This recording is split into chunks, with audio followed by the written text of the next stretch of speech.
We live stream this, and we are the Coalition, loud and proud, outrage porn-free, civilly disobedient media broadcasting live on the worldwide Coalition Network here at the GoLocal Live Broadcasting Center, deep in the heart of the city we love, Providence, Rhode Island, the naked city, the city. Oh, after this week, the notion of naked stories after perhaps Rhode Island's international beacon, if you will, the Foxy Lady, was shut down. It's reached all new levels.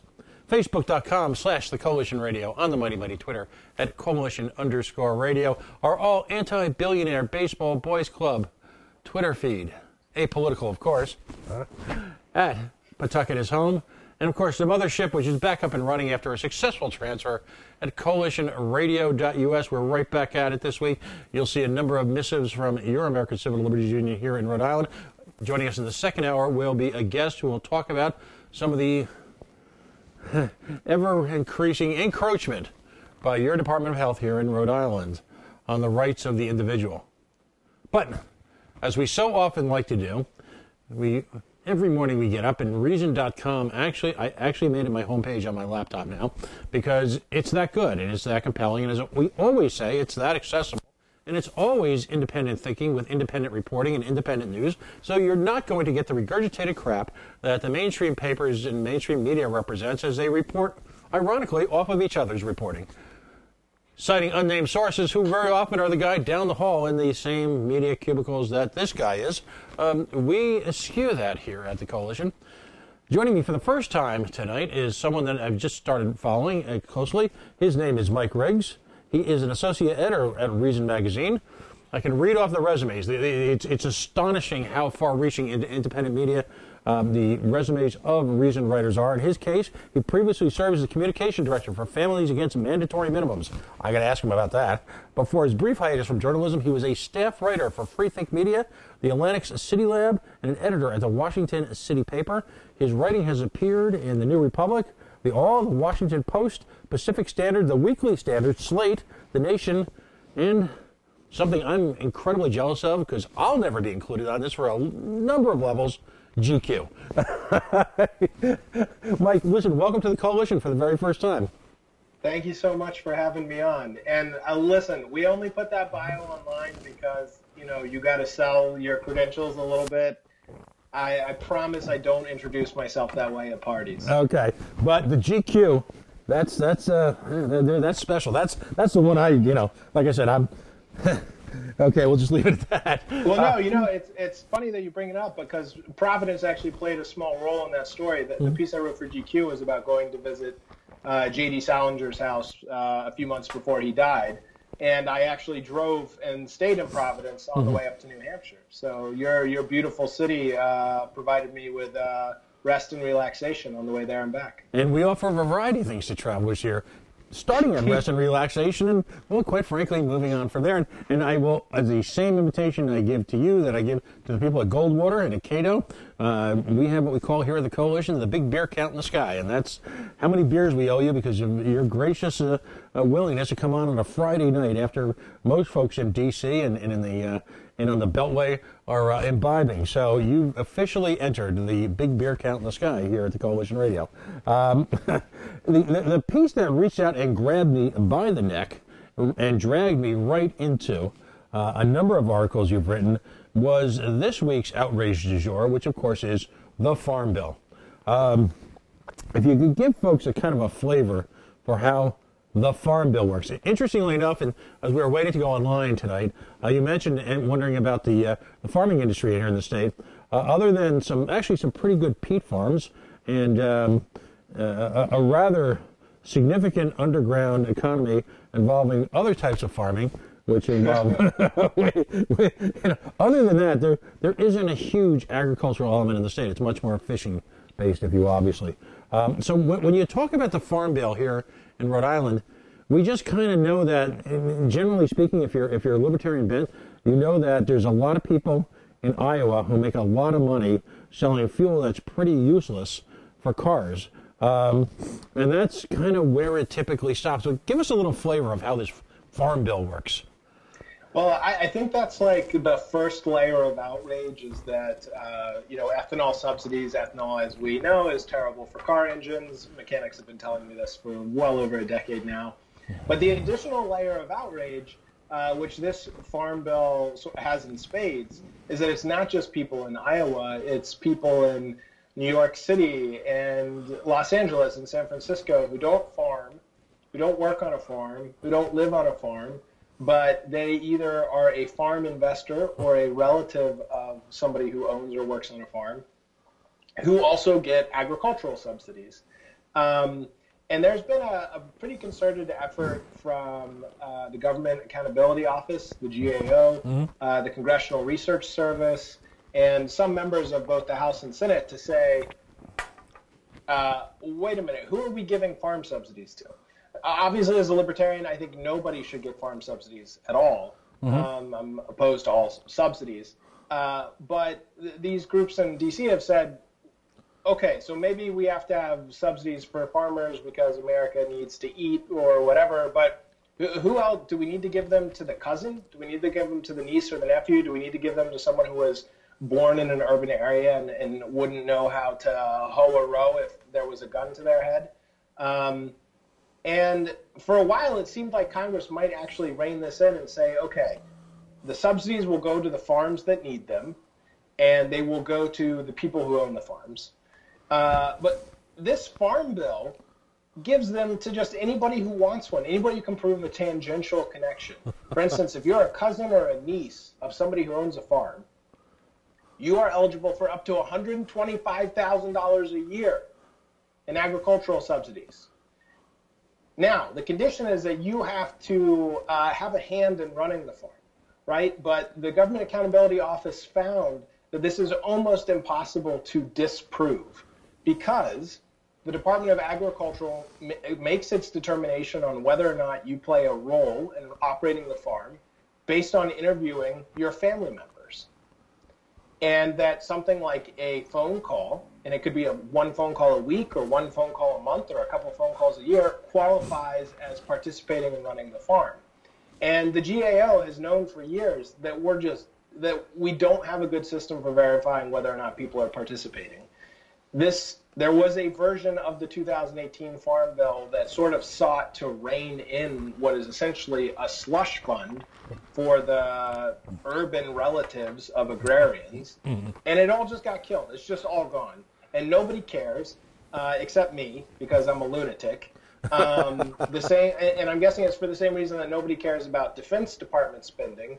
And it just seems like, farmers and soldiers are kind of untouchable. And I obviously respect people who put food on my table and keep me safe from enemies foreign.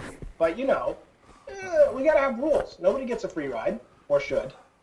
Now, is this how these hipsters in Brooklyn and in various parts of old Alexandria, or I don't know what it is outside of D.C., is this how they can afford their $800 boots and their faux mustaches and their, specially processed organic coffee that was, in some cases, processed through a live animal? I don't know, whatever. Is this how they can afford this? You gotta wonder. I know that the most recent count of how many people who did not live anywhere near a farm, and so clearly could not be working on one on a day-to-day basis, as of 2017, it was almost 20,000 people were receiving tens of millions of dollars in subsidies despite not working on a farm. And those people were in New York, and they were in LA and San Francisco and Chicago and major cities in more agrarian parts of the country. But look, I don't know the last time you went to to St. Louis or Iowa City or something, but it is perfectly possible to live in the middle of the country and have nothing to do with a farm. And so there are clearly just a lot of people making a lot of money off of this, and part of me thinks, would I take that if somebody was like, "Hey, we heard that you have a distant cousin who works on a farm. You keep in touch with him a little more often, and you're eligible for this 6-figure check from the government." And I want to believe that I have more self-respect than that I would recognize that as something that was not meant to benefit a person like me, but. Murray Rothbard had a rent-controlled apartment in New York City, so we're all susceptible to the incentives, man. I have two college tuitions I'm dealing with right now. You'd say yes. I'm selling out I actually, it's funny, we have conversations about that all the time here in the Libertarian Party of Rhode Island, and quite frankly, we've all agreed that anytime we can rip off the theft government, we're happy to do so. It's legal, right? And I struggle with this in lots of ways, though. I'm married. My wife and I are hoping to buy a house in the near term. We're hoping to have a kid in the near term, and so we're thinking a lot about what kind of loopholes exist for people who know how to read really well and have the sort of patience to sift through various subsections of IRS code. Right. And there's quite a few, and it's sort of embarrassing to come face to face with this and realize that, yes, I will take advantage of these loopholes. So long as it's legal, I will take advantage. Yeah, no, it's interestingly enough, Kurt Schilling, and I'm not sure how familiar folks are in the Beltway with the whole Kurt Schilling episode surrounding an ill-fated investment called 38 Studios. A video game company in Rhode Island, right? Absolutely. And actually, interestingly enough, the reemergence or the turning on the lights of, if you will, of the libertarian effort here in Rhode Island stems from what we call 38 Special or 38 Studios. And we now, much to the annoyance of the elite here in the state, attach the hashtag 38 to literally every single case of corporate cronyism we can, merely because it just annoys the hell out of them. But it's interesting because, and we have this, we managed to get a recording of this. After years of lawsuits and all sorts of ponderous litigation and posturing and armchair experting, and after it was all done, Schilling was finally released to give an interview on local talk radio. And I had the opportunity to be a caller. I used to be I have a show on that station. And I had the opportunity to be a caller, and I got to ask him the question I think Republicans and conservatives and libertarians in New England had always wanted to ask him, which is, Kurt, you posture yourself as a small business-friendly Republican fiscal conservative. How do you reconcile that with the notion that you took, literally in this case, in excess of $120 million, in various forms of state subsidies after all the shooting match was done? How do you reconcile that? And it was fascinating because he, in his own way, you could tell it was a liberating question. And astonishingly enough, no one had asked him that before. And his response, and I'm obviously paraphrasing, I think we should put this, it's a good time after, I guess he got into it with our Congressman David Cicilline on Twitter. By the way, if you ever want a good time, just say something ridiculous to Kurt Schilling on Twitter, and you can get involved in the most heinous argument, drawing tens of thousands of people. But he pointed out that, ultimately, first of all, he never assumed it would fail. He had a lot of his own skin in the game, to his credit. He lost it all. He literally went bankrupt. But his response ultimately was that he was offered it. And he felt no guilt in accepting it because nothing was going to go wrong. It was going to pay off in spades to the municipal government. It was all going to work out. But ultimately he was offered it. But what was even more compelling, he volunteered at the very end this comment. If I was the governor at that time of Rhode Island, I never would have made the deal. Wow. And the whole state went, oh, because the organic components of what is today's Rhode Island Libertarian Party, and we're 2-0, by the way, against the Pawtucket Red Sox, the AAA affiliate of the Boston Red Sox in stadium subsidies, to the point where they're actually, I'd like to say we had a small piece and they literally chased them out of the state. To the point where, it was a real smack upside the face of the political elite here. Now, 10 years later, we're still making the same stupid mistakes. They just made it again in Providence last night. But the question of who is immoral, who is obviously the villain, we've come full circle here, whereas we used to identify the cronyist, the corporate capitalist, the guy with the, Monopoly Man mustache who would, Snidely Whiplash would come into town and take all the money. Or if you're a millennial, what's the great Bart Simpson episode of all time? Monorail, monorail, monorail. Yeah. We, quite frankly, have come full circle. And to quote a much earlier turn of the 19th century cartoon, we have seen the enemy and he is us. Quite frankly, those people who are in occupying a role of stewardship or fiduciary responsibility to a government and make these offers, they're the ones that really need to bear the weight of the guilt, not the ones who fail, not the ones who become the targets, but it's this continued persistence that it's okay to do this because this is how it's done. That's what something we got to change. Now, question, and I'm kind of throwing you a curveball here. If you don't know the answer, that's fine. What does it take in the eyes of the Farm Bill to be considered a farm? Oh, that's an interesting question. I'm sure that the definition is problematic for all kinds of reasons, but I didn't even think to look at that. I got a little too obsessed with what does it take to count as a farmer. Right. Yeah, that's an interesting question. I mean, I know that one of the complaints about this one is that there's like lots of handouts for corporate farms. Right. I don't know if there's like a sort of acreage requirement or what. I do think, though, that the interesting connection between what you've brought up with the bloody sock wearing Kurt Schilling and the Farm Bill is this idea that people in government don't seem to think they're doing their jobs unless they're giving away other people's money. And I know that some of that is about like the fundamental role of government is to provide for, security and arbitration of disputes so that we don't have like sort of violent score settling. But the mission creep is kind of incredible. Like I think about Scott Walker in Wisconsin with the Foxconn deal, the 38 Studios, the Robert Sarver, the owner of the Phoenix Suns in Arizona, is trying to essentially hold Phoenix hostage, requesting, $250 million in stadium subsidies. And it's interesting that none of these mayors or governors feel that they are doing their job just by sitting behind the desk. Right. Right? Like if they're not spending, if they're not giving out tax breaks, if they're not giving out subsidies, do they think that their city or their state will collapse? No, that's a fascinating point because it's the notion is, well, we have to do something. Whereas if there was a Hippocratic oath for mayors, do no harm, if that was in fact the first response, and in so many cases, we became somewhat experts around here in Rhode Island over the last 6 or 7 years on stadium economics. Because, again, the Pawtucket Red Sox, the AAA affiliate of the Boston Red Sox, were demanding $75, $100 million for, again, understand the scope. Rhode Island, population and size-wise, is probably not a lot bigger than Metro D.C. I mean, it's about 44 miles tall.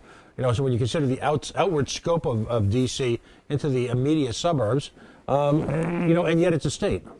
So yeah. We've got a governor who is, and someone to watch out for, quite frankly, named Gina Raimondo, who's on the rise.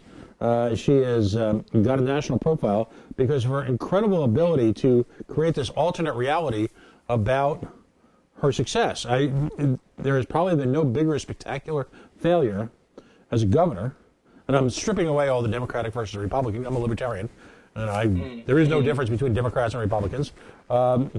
Once you get past the rhetoric, but I'm stripping past all that and just looking at like libertarians should, which is number one on a philosophical level, and then number two on a factual level. And on both, she is an outside failure. She's just become head of the National Governors Association, Democratic Governors Association. So here's a person who, up is down, down is up. It's Seinfeld would say it's bizarro world this week, and it would be funny except it's not. And you have, again, this rush, the need to do something, to point to have your name on as many municipal signs as possible, to have the cranes in the sky, regardless of whether there's any fundamental economic sense in it at all, at any level. It doesn't have to, as one famous wag in The Simpsons quoted, this is a Shelbyville idea. And that's how you stimulate these guys. And the interesting thing is if you go the opposite direction and you say, I'm not going to put my name on anything that is not, either absolutely necessary or clearly in the best interest of the people who elected me, you're not remembered for it except when someone wants to knock you down a peg. And I'm thinking of Governor Gary Johnson of New Mexico, who ran for president as Libertarian Party candidate in 2 successive elections. And I think he may have the record for vetoes when he was governor. And the only time he's never going to be at a sort of like state leadership conference and the keynote speaker, and nobody's ever going to bring him up on stage and be like, please put your hands together for the man who vetoed more bills than any governor in the history of the United States or something, right? And it's like, but New Mexico was better off because he did that. New Mexico, at one level, financially, not spiritually, one of the poorest states in the nation, emerged from 8 years of Gary Johnson leadership with a surplus.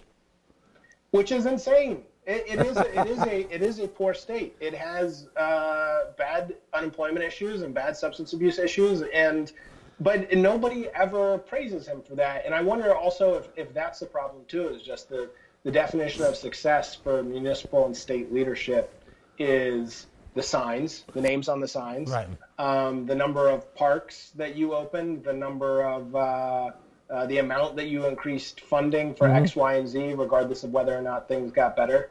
And this ties into a whole bunch of other things like cost disease, the idea that things are getting more expensive, whereas outcomes are not improving. But it definitely is a problem. It's like a mixture of people needing to do things to justify having whatever job they have at the bureaucrat level, and then elected leaders feeling like their resume is only a good resume if they spent a bunch of other people's money. Right, and one of the worst puns anyone in politics has ever come up with. Here at the coalition, we call it the edifice complex, because if you don't build, I mean, here we are in the state of Rhode Island again, fewer than 1 million people, 44 miles tall.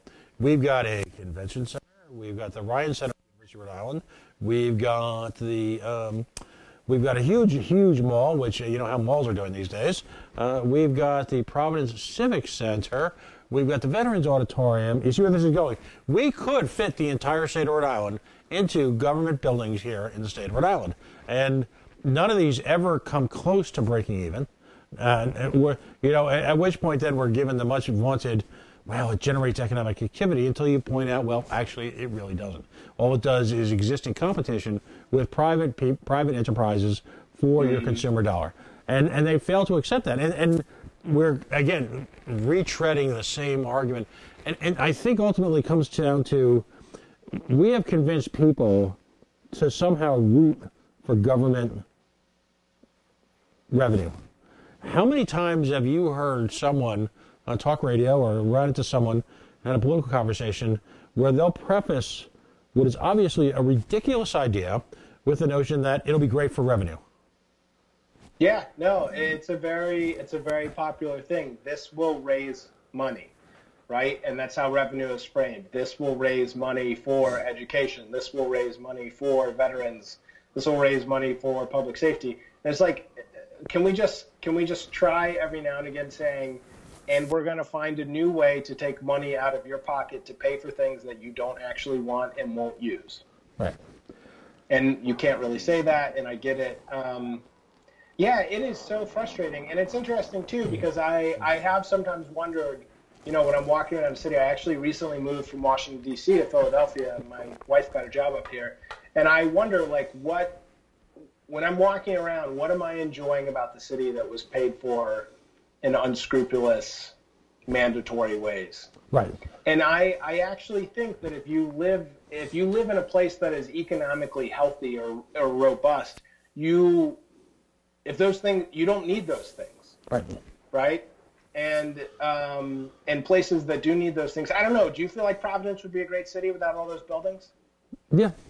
Because those buildings are largely irrelevant to the average lives of average everyday people. I mean, we had a situation here a couple of years ago where we actually had a municipal bankruptcy in the state.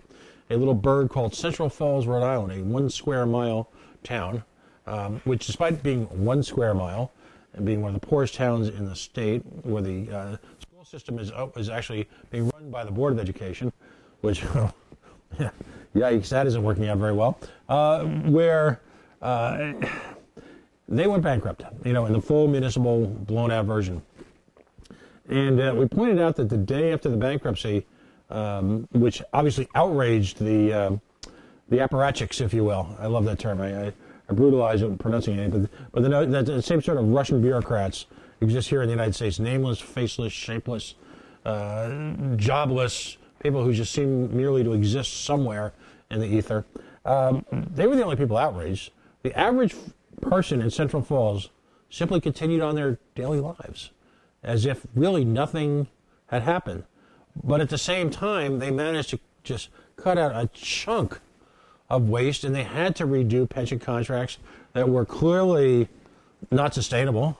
I'm not saying that it's fair that these people were promised things, but they weren't sustainable. And after a while, as we all know, pension economics becomes really just a question of math.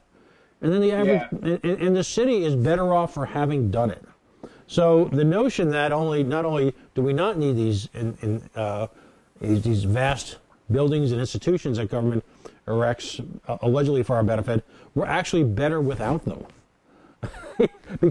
because ultimately, better versions are created by that dreaded free market. People who are entrepreneurial in nature come up with ideas and solutions. As I always like to say, the best solutions are ones that fix problems we never even knew we had, answer questions we never even asked to pose. And that's the genius of the being able to harness the entrepreneurial skill and talents of so many people in this nation. So that's my answer to all of it. Just stop it. It's irrelevant to my life. I actually have to work like a you-know-what to pay for educations for my children outside of the public education format, and so that they don't end up in the same morass that so many children in the public school systems are. So I'm actually paying for things twice. And I'm not, I know. And I'm not bitter. It's so funny. My wife and I both love big city living, and we are now realizing that we are not going to love big city public education. Right. But we're still going to have to pay for it no matter what else we decide to do with our kids. Well, if you're in Philadelphia, there's I'll say 2 words, Germantown Friends. That's what I'll say to you. Yeah. Okay. Quakers. All right. The Quakers run some good schools. They run some, they're so good that one of their most notable schools, quite frankly, educates the children. It's called Sidwell Friends in D.C., educates the children of the very people who would tell you that public education is the most important part of civic life. That's how good they are. That's how good they are. Kids went to Sidwell and Friends. Yeah, that's a great campus and a great part of town too. They got a great lacrosse field. No bars on the windows. Very, very nice. Right, and Quakers have got. Here's the ironic part: utilizing the free market that's available still in education. They are actually, in many cases, their schools are more diversified than the forced diversification that takes place in public schools. And they're more successfully diversified. And quite frankly, Quaker schools around the nation have worked very hard over the last 10 or 20 years to eliminate the notion that they are the schools for the children of the rich, and offer a tremendous amount of tuition abatements and scholarships to folks of all backgrounds, because part of the Quaker principle is to seek the light and the love in all people, and they do it it's a natural extension of themselves. It's not some, I can tell, because one of the things I want to ask you while you're on with us is it's not mandatory. So there are opportunities abound in private education. We just have to eliminate the public part of it so that folks can avail themselves who are not able to somehow manage to, by tooth and nail, to overcome the cost of taxes and then the cost of a private education. I want to get back to the Farm Bill for just a second. And folks, if you're just joining us, I've got Mike Riggs on here for the very first time. He's visiting from Reason.com. What we love to do with a couple of the authors is to literally go through kind of a wrap-up of some of the articles they've written. Reason.com is now my homepage. It should be yours. And I don't even make my own show my homepage. There's something wrong with that. But these guys are a lot more interesting, and their writing is a lot more skillful. And again, it's very, very accessible. So you'll see in an average week multiple articles across multiple disciplines by folks at Reason. And one of the features that he's focusing on this week is the Farm Bill. And of course, as always, just for the station identification portion of our show, we are the Coalition. And tonight we are particularly loud, proud, and extremely high on the outrage porn free index. And again, Facebook.com/The Coalition Radio, on the mighty, mighty Twitter at Coalition_radio, and CoalitionRadio.us. So let's go through some of the outrage, because I want to spend a little bit of time. You've written a great article on fentanyl, and you've written, I go down the list here, and the titles are everything from fentanyl crackdown, and almond doesn't lactate. And the FDA, and in one of the great scrambles of all time, the FDA and the DEA are butting heads ASAP over CBD. You have to be a wonk to get that one. But what are some of the some of the outrages, some of the specifics of the Farm Bill that just sends you over the moon? So I think that just my biggest problem with the Farm Bill in general was that there was a consensus between Democrats and Republicans in the beginning of 2018 and the end of 2017 that this is kind of unsustainable, right? Like we're approaching $1 trillion in subsidies. We're paying people to grow. We're paying people to not grow. We're paying the friends of growers. We're sending a lot of mixed signals. We're allowing corporate shareholders of farms to essentially double dip, right? To like draw revenue from the farm, but also receive subsidies.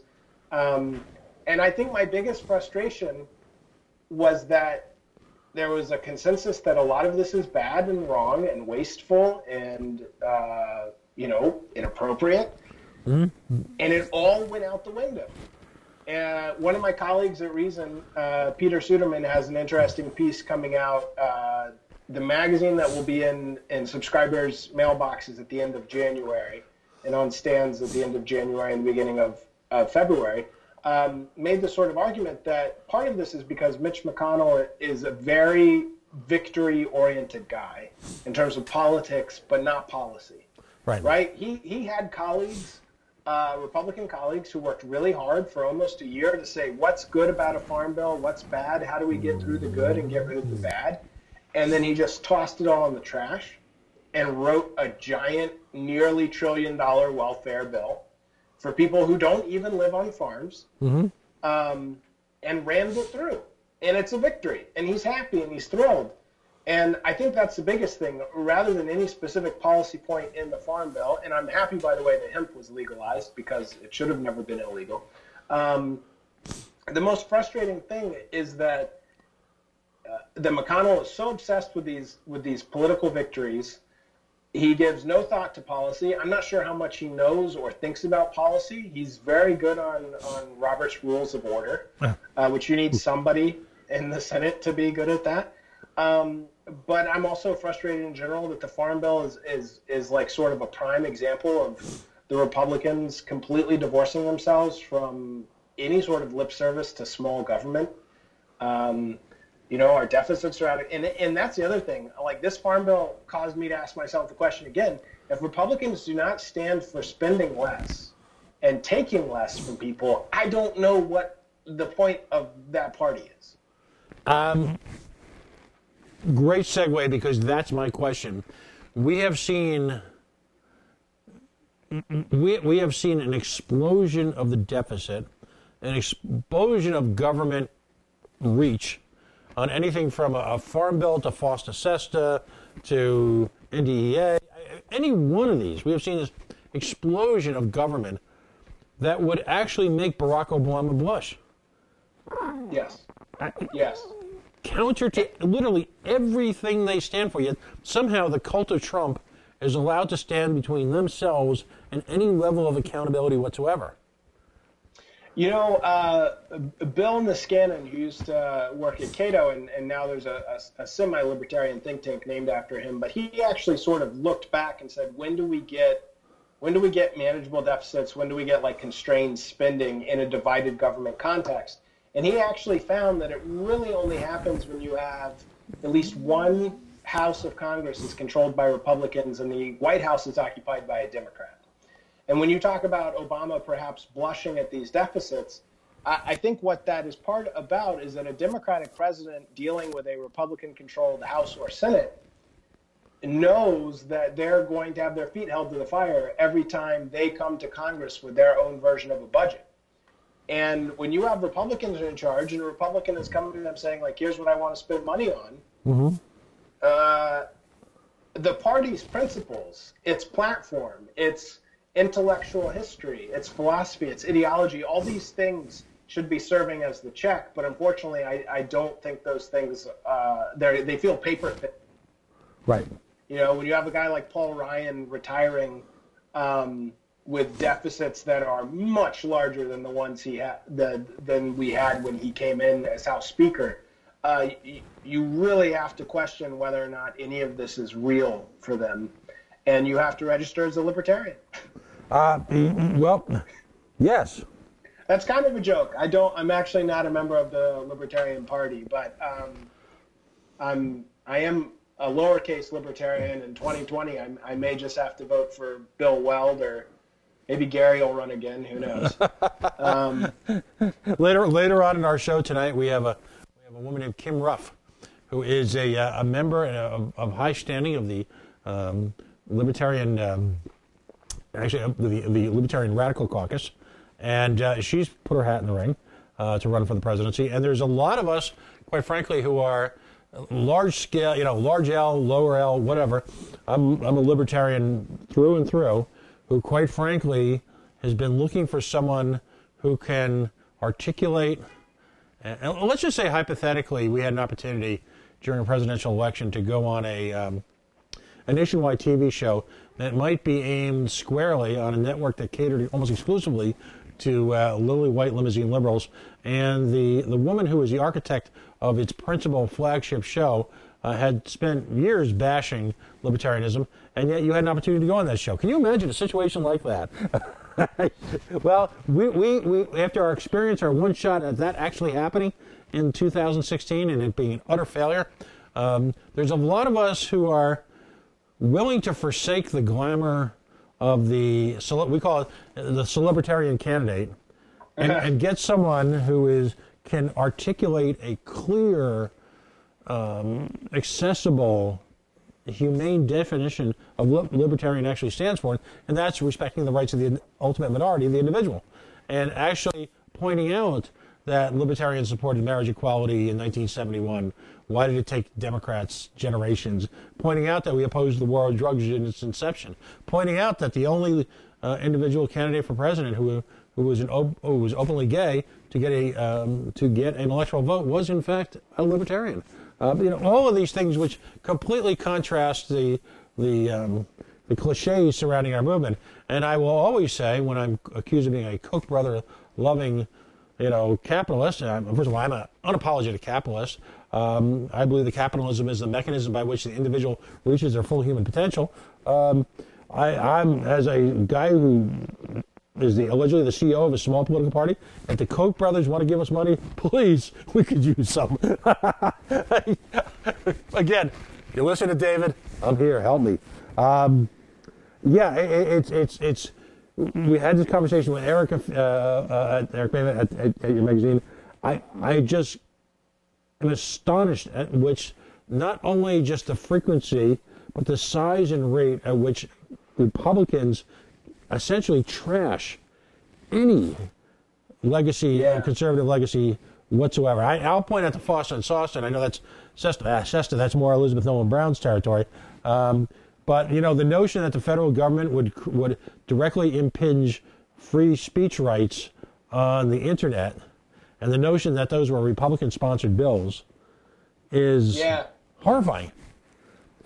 Under some witch hunt that bore no evidence in fact, it's just horrifying.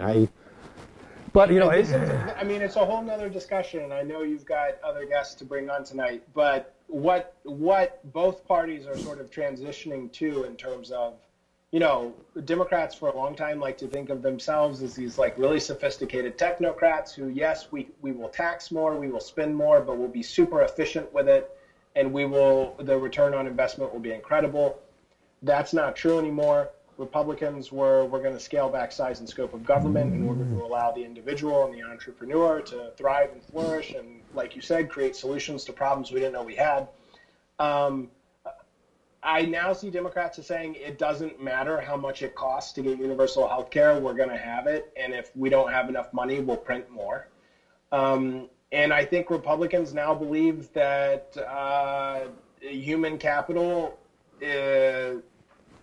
I know this is a huge can of worms, and I don't want to paint with too broad a brush here, but there's this ethno-nationalist sort of the pseudo-isolationism that Republicans are embracing is also economically devastating in its own way, right? Like, human capital is good for the United States economy. Free flow of human capital between countries is good for our economy and other countries' economies. And, you make Mexico a better place to live, that's great for us, too. That doesn't happen without the free flow of human capital, and both of their plans now are they're absolutely bonkers. They're absolutely bonkers, and they're not. On the one hand, it's great that they're not pretending anymore. The Democrats aren't pretending that they can provide all the things they want to provide and still balance the budget. But the true faces are still pretty terrifying, right? Like the mask is off, but what's underneath doesn't really reassure you at all. It's like, oh, you are even scarier than I imagined. Well, you know, here to bring it home, here in Rhode Island, we are very much a university town because we're really not a state, we're a town. And we've got an Ivy League university here, Brown University. We've got the Rhode Island School of Design here, the preeminent art school literally on the planet. And a handful of great colleges like Providence College, Johnson & Wales University. What's fascinating to me is that the solution exists right in our midst. First of all, we constantly talk about the evils of private education, and yet, quite frankly, the most successful universities on the planet are private, and they exist right here in the United States. Oh yes. I mean, there's just no question. Now, are there a handful of great state universities? University of Virginia, absolutely. University of Michigan, absolutely. UMass has made, all sorts of leaps and bounds in the last generation or two to become a great state university. So that's not to say it's mutually exclusive, but clearly the private university system in this country, it is my theory, and I'd love your reaction to this, is an absolute example for what could happen if we embrace the same methodologies for private secondary education and ultimately private elementary education, because you've got all the elements there. You've got competition. The one government intrusion points to the one failure, which is this, incredible reliance on government loans, which of course hyperinflates the price of private universities, inflates the price of all universities. So take that government aspect out of it and create real competition. The economic engine that the great universities are in terms of research, and on so many levels, a town like Rhode Island and Providence, Rhode Island, were it not for Brown University and or RISD and a handful of other schools, we would be, I don't know what's a good example down your way, but we would be, say, Bridgeport, Connecticut. Sorry, Bridgeport. But just a terrible place. Yet, maybe the good comparison is St. Cloud, Florida, my hometown, which, no disrespect to the folks back home, but there's nothing there. They have an Outback Steakhouse now. But excellent.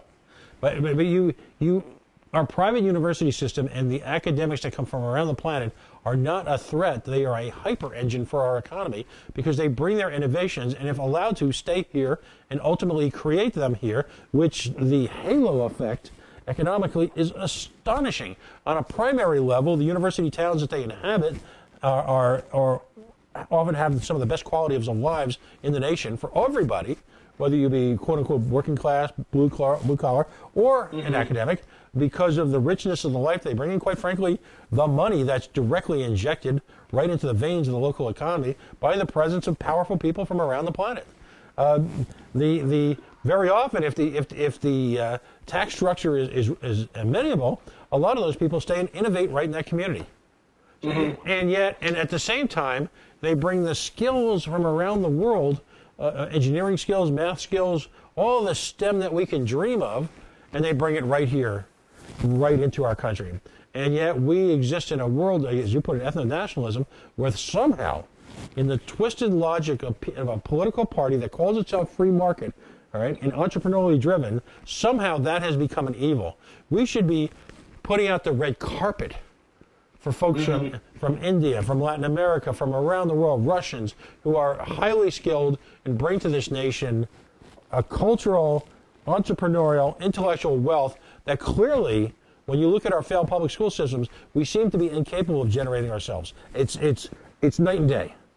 Yeah, no, I think that's true. I like the idea of like importing the best and the brightest from everywhere. And I think that the private universities in the U.S. Almost operate sort of like private schools with vouchers, right? Because like there are so many government subsidies to send middle class and lower middle class folks to private colleges. We should definitely be importing a ton of people. I love a good university town. Philly is like a very large university town. And I guess I just wonder too, though, if the fact that we're not so good at generating that here, that does start with the public school system. Oh, absolutely. Right? And absolutely. That's, and you're right that we should be pointing. I just don't know what to do about it, if that makes sense. The data that's come in on charters and stuff, it's very frustrating. I tend to roll my eyes at people on the left who talk about like intersectionality, where, they're trans and they're partially an ethnic minority and they're also left-handed and they're cross-eyed and they have ADHD and, so they exist at this super minority level. But there is a sort of intersectionality when it comes to like, why are neighborhoods with shitty public schools, poor crappy public schools? Let's go. It's the internet. Why are they bad? Why is that neighborhood bad? And the notion, and people have heard me say this time and again on the show, I call it the quaint notion that a compact exists between taxpayers and the government, that in exchange for a significant part of your personal wealth, government will provide services at a high level and introduce a notion of fairness, has never visited a crappy public school in an inner city. Because not only are the as someone once said brilliantly, the diminished expectations or I should say the racism of diminished expectations in full evidence there, we have actually created here in this country nothing less than an educational holocaust that has wiped out an entire generation to the point where now we almost have, and I'm going to use the term ghetto in the 1940s sense, where we've created a bubble between an elite portion which still allows cross, if you will, economic groups to occur, migration to occur, an elite group of young students who, quite frankly, are perhaps as brilliant and better prepared for high-level work than ever before, while at the same time condemning an entire section of our youth to nothing but failure. And so the notion that that's somehow equitable and that's somehow, and I'll use their word, moral, is an abomination. It came full force out just a couple weeks ago in Rhode Island. Our governor here, we called it a December surprise here, waited to publish the test results. We migrated to the test system that Massachusetts uses and find out that our students are 20 to 30% behind similar towns in Massachusetts. And we've got towns based on the Massachusetts model where you've got schools where less than 10% of the students are able to test out at a minimum proficiency on things like reading and writing. Less than 10%. So, again, congratulations, public school folks. You showed us how moral you are. Yeah, and it's funny because the response to that is often we need more money. But DC has the highest spending per pupil of any school district in the United States, and I think their graduation rate is just under 40%. Which means more than half of the students who enter your high school don't ever get a degree. That's crazy. There's not a lot of stuff you can do in the world without a high school diploma. Right. Not just because the paper matters to potential employers or investors, but also because a high school diploma sort of indicates a sort of baseline level of attention and diligence and punctuality. And ability to function in the real world. These are a bunch of things that we're not helping kids develop that are super important. Right. And the other irony here of government, and this spins nicely into another story I want to catch, because I only have a few minutes left, but I want to catch. The war on drugs continues to create migrations of people who are escaping from narco-terrorism. We have outsourced our production, if you will, of dangerous drugs to other parts of the world. And, we're astonished when, Chicago-like gangland environment it props up in those parts of the world. And instead of it being here, it's somewhere else. And we're astonished when those people would seek to flee that and come to our country. You've got a very interesting article here when you talk about fentanyl. And Deng Xiaoping, do I get all the names right? It's a mess to me after a while. No, President Xi Jinping announced, much to probably both the President of the United States, the President of the Philippines, and a handful of other authoritarians around the world, that they're going to execute people on site, who are involved in the production of fentanyl. Is there anyone who could take that kind of pronouncement at face value and not break into gales of laughter if, in fact, the subject wasn't so serious? Yeah, I read that and I was like, we cannot be this stupid. It will happen. The Chinese government will go to an illicit chemical manufacturer that they know and have known for years is manufacturing fentanyl that ends up on the U.S. black market. They know who those people are. They will go there. They will arrest a bunch of them. They will have a show trial, and they will kill them. And it will happen very quickly.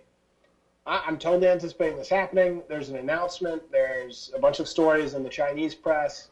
It ends up in President Trump's clip file. He tweets about it. I told them they had to do something about fentanyl. Now they're killing fentanyl manufacturers. And nothing will change.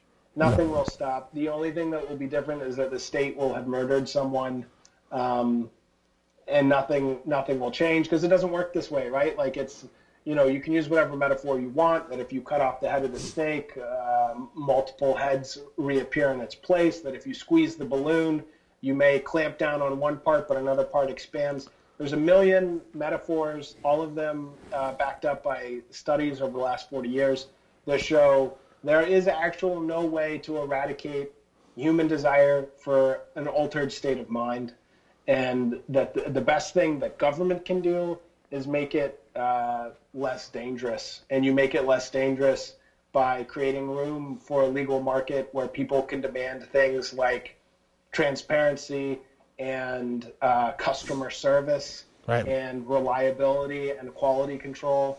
And it doesn't seem radical to me at all, especially having watched the way the marijuana market has transformed since 2012.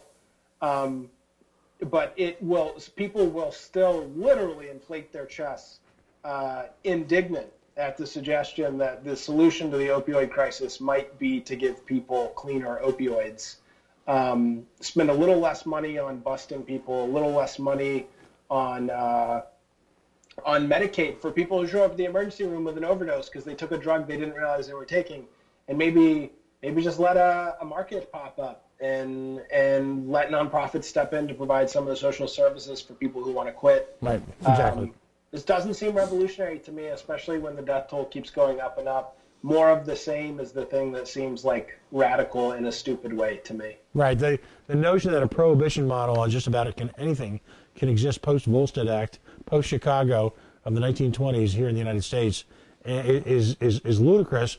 On top of that, institutionally, the naivete in not at least tacitly accepting that the PLA in communist China is probably accountable for at least a significant portion, or has an investment in a significant portion of actually manufacturing what is illicit drugs here in the United States is ludicrous. So I actually, I'm not a conspiracy theorist, but in this case I have this mental image of a non-PLA associated fentanyl manufacturer being offed by someone who's got government connections. Totally. The win-win is for them is, hey, President Trump, we just offed this guy in a public show trial. Here's the video. You can strong like blue, while simultaneously actually probably eliminating a market competitor to what is probably a government-sponsored fentanyl manufacturer. It's totally true, actually. There's a commission, a subcommission of the Federal Trade Commission that works on illicit trade between the U.S. and China, and they have made the argument that the number of local and regional officials who are on the payroll of these manufacturers is it's got to be uncountable. There are many thousands of these factories. And the other funny thing is we don't even talk about this anymore. Nobody brags about this anymore. No government agency brags about it. But what we're doing with the drug war right now in terms of arrests and shutting down factories and taking down dark web markets is like the late 2000s, early 2010 report of a terror cell leader being drone bombed to death. Right. It was like, oh, we got the third ranking guy. And it's like, cool. There's 10 guys who are ready to be the next third-ranking guy. Right. And behind them, there's 10 more guys. And we don't even talk anymore. I'm sure we're still drone bombing third-ranked guys in Pakistan and Afghanistan and Yemen and God knows where else. Man, we don't even talk about those wars anymore. But this is the exact same thing. This is playing whack-a-mole. This is creating job openings for new drug dealers and new drug makers. Um, Murder is actually sort of if you put a murderer in prison, especially somebody who has evidence of like sociopathy, you do reduce the number of murderers in the world by one. Whereas if you put a drug dealer in prison, you just create a job opening. And that is also something that's been true of economists in particular have pointed out that there doesn't actually seem to be a net reduction in the number of people who are willing to sell drugs. You lock people up, you demand goes up, and the incentives get to a point where somebody's like, I'm willing to make the trade-off, and they start selling. Right. So those shoes never stay empty for long. No, they don't. And any of our vices, any one of them, quite frankly, are going to occur. The sins of the flesh will ultimately occur regardless of some, going on since the 16th century, actually since the dawn of time. The more someone tells you not to engage in them, the more alluring they appear. And totally. Absolutely. Well, I really appreciate you joining us. I hope you'll join us from time to time and talk about what you're writing about and kind of give us this sort of insight into these stories. You know, I do a tendency like most. I'm in sales during the day, and I overplay the same hand. But this is not the type of reporting and analysis you're going to see in much of the mainstream media. There are clearly a handful of newspapers which are still capable of producing at least interesting reporting, as heavy-handed it might be from a certain perspective, right or left. But by and large, you know, I always make the analogy between that Bruce Springsteen song, "How many channels and nothing on?" We've got an incredible amount of bandwidth on the internet, an incredible amount of information going on, and most of it is just nonsense and a tired re-recitation of somebody else's work, and why Reason has been just so wonderful to so many people is I've never seen it produce anything lazy, and I think the respect is mutual. You are a very competent and charming host. I've enjoyed being on your show. Well, I look forward to having it again. Yes. How can folks find you on the web? Are you? So they can just Google Mike Riggs, RIGGS. They can find me at twitter.com/Mike Riggs, or they can just head over to Reason's website and click around. If it takes them a few minutes to find me, it won't be minutes wasted because we've got a lot of good stuff on the website. Right. The great part about how the website's organized is that you just simply go into the search engine, put in Riggs, and a couple articles will pop up. Bring up an article, click on the highlighted name right on the byline, and it'll actually push out the last 15 or 20 pieces that you've written. And again, I continue to be astonished about how many of them are just like in the last week or so. You know, so you guys, your work ethic is wonderful. Thanks again for joining us. I hope we talk before the holidays, but if not, to you and your family, a wonderful Christmas, whatever tradition you follow, and keep on keeping on, and just let us know what's going on. And I just keep fighting. I will, man. Thank you, and same to you. We're an interfaith household, by the way, which means I spend twice as much money, but we will enjoy all of our holidays. Excellent. So, Mike Riggs, he of course of Reason.com. Destination appointment reading. In fact, that appointment should be very first thing in the morning. Joins us again live, in this case, from the city of brotherly love. The city, of course, that threw snowballs at Santa Claus, and the city that threw pills at a former wide receiver for the Dallas Cowboys. We're going to take a quick break right now. We're going to get right back to it. We are the Coalition. We are, as always, loud and proud, outrage porn-free, civilly disobedient media, broadcasting live on the worldwide Coalition Network here at the GoLocal Live Broadcast Center, Facebook.com/The Coalition Radio, on the mighty Twitter at Coalition_radio, and of course, CoalitionRadio.us. Stay tuned. We'll be back in just a handful of minutes.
And we are the Coalition, loud and proud, outrage porn-free, civilly disobedient media, broadcasting live on the Worldwide Coalition Network.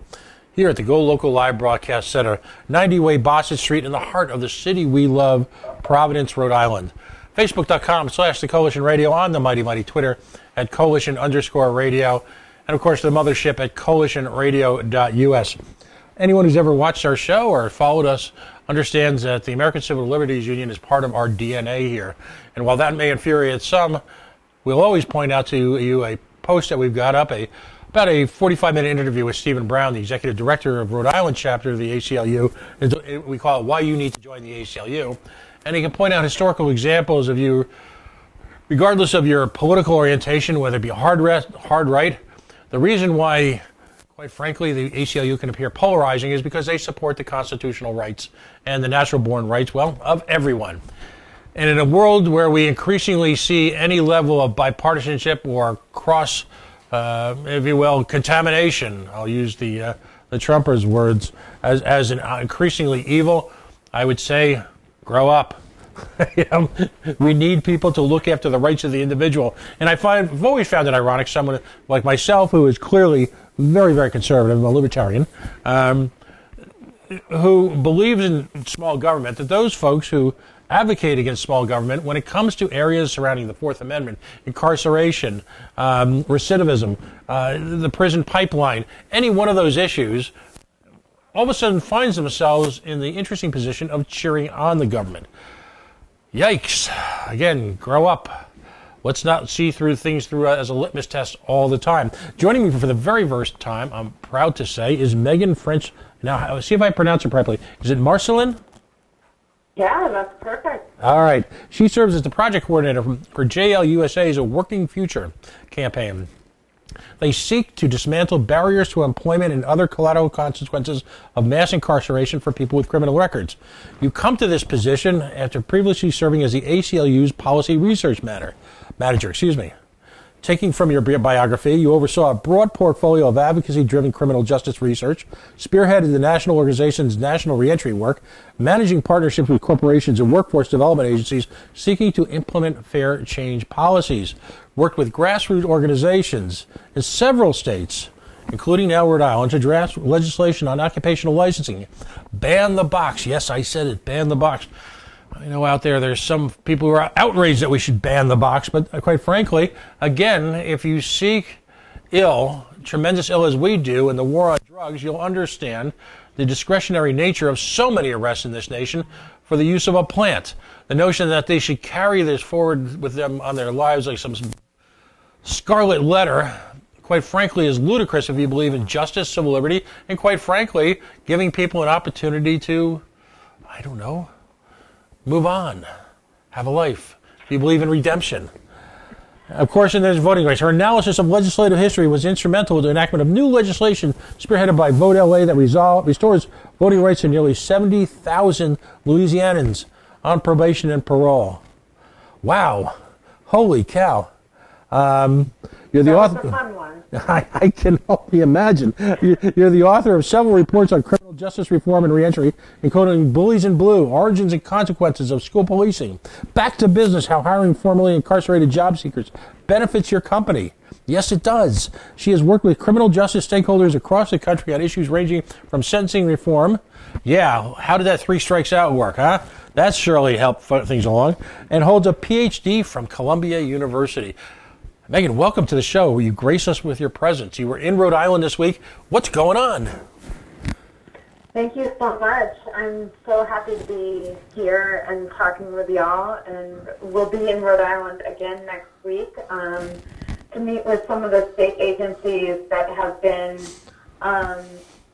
spearheading some of the reform that we hope to see around occupational licensing reform and regulations that have historically barred people with criminal records from returning to daily life. Mm-hmm. And in a state that has, I believe, has really held itself at a high regard for having done a lot of work to reduce their prison population. Mm-hmm. Rhode Island has, unfortunately, short end of providing work opportunities for people returning home so that they don't go back.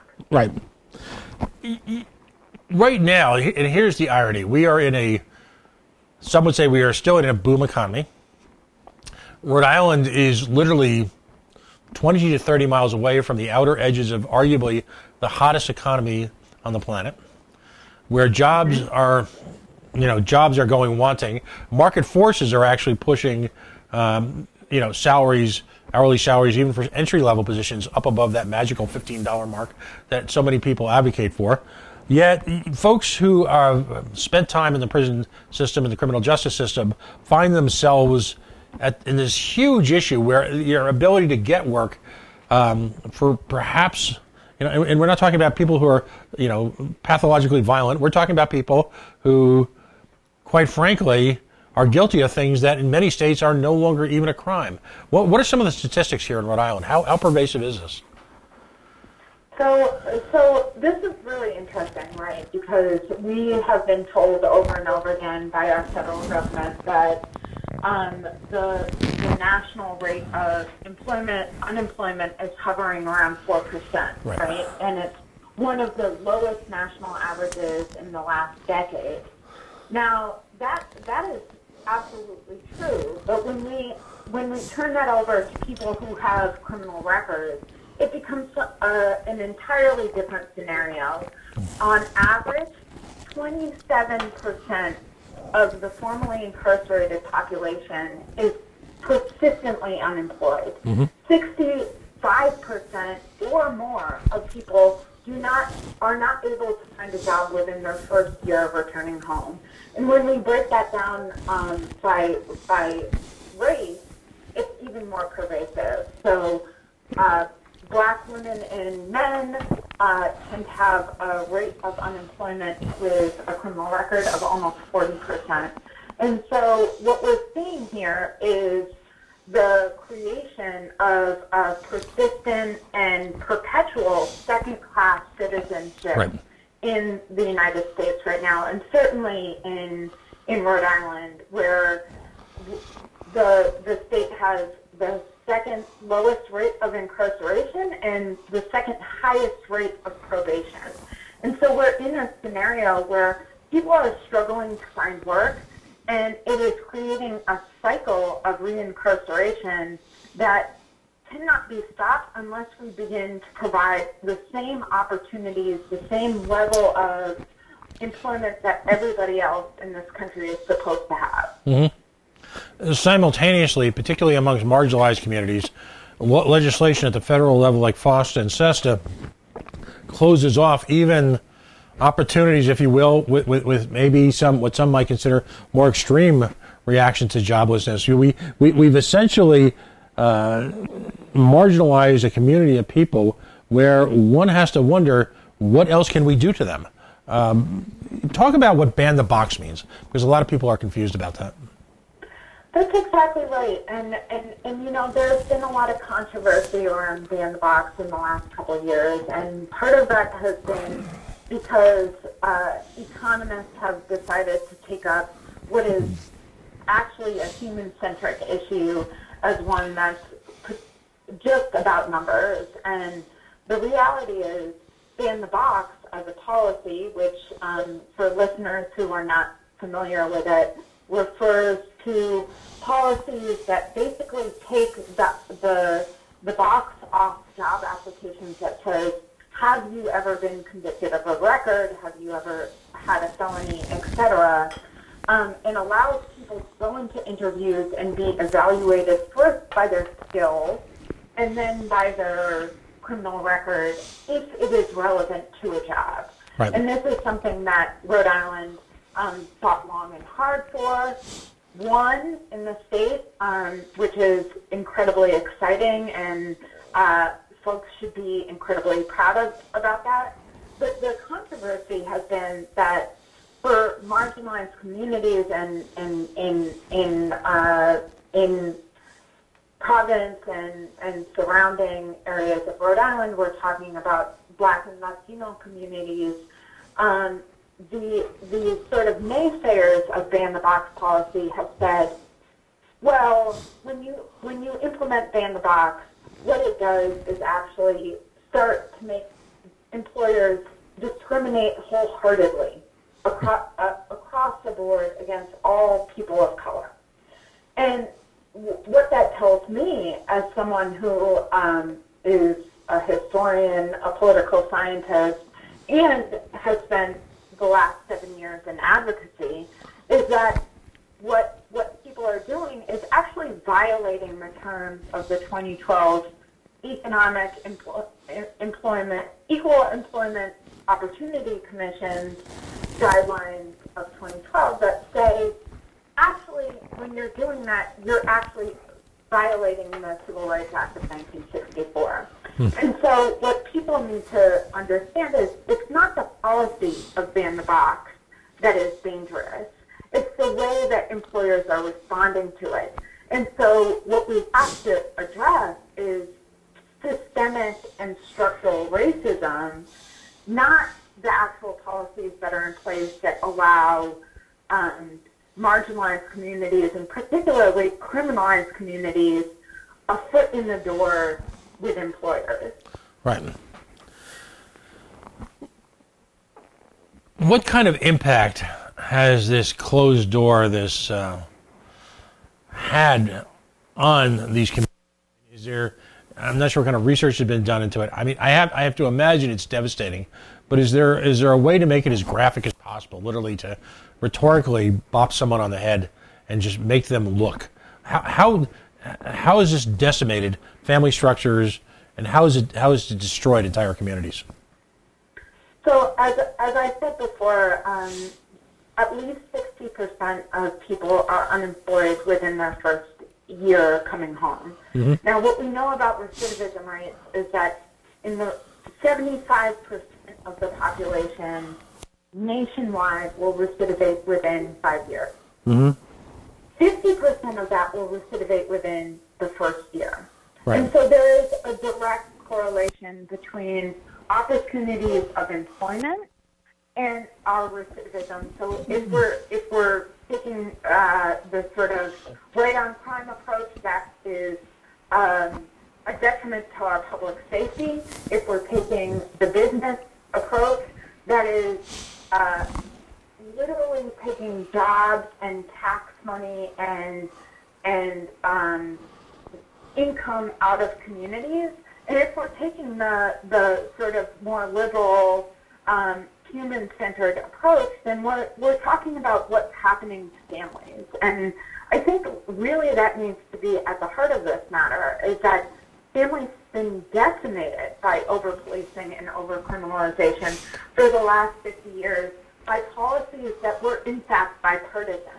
Mm-hmm. And what we are seeing now is the result of several generations of criminalization that have, in fact, entrenched poverty in areas that have been, like Providence, like many areas of Rhode Island, been deindustrialized over the last 50 years and shifted to economies that people who have criminal records are then left out of.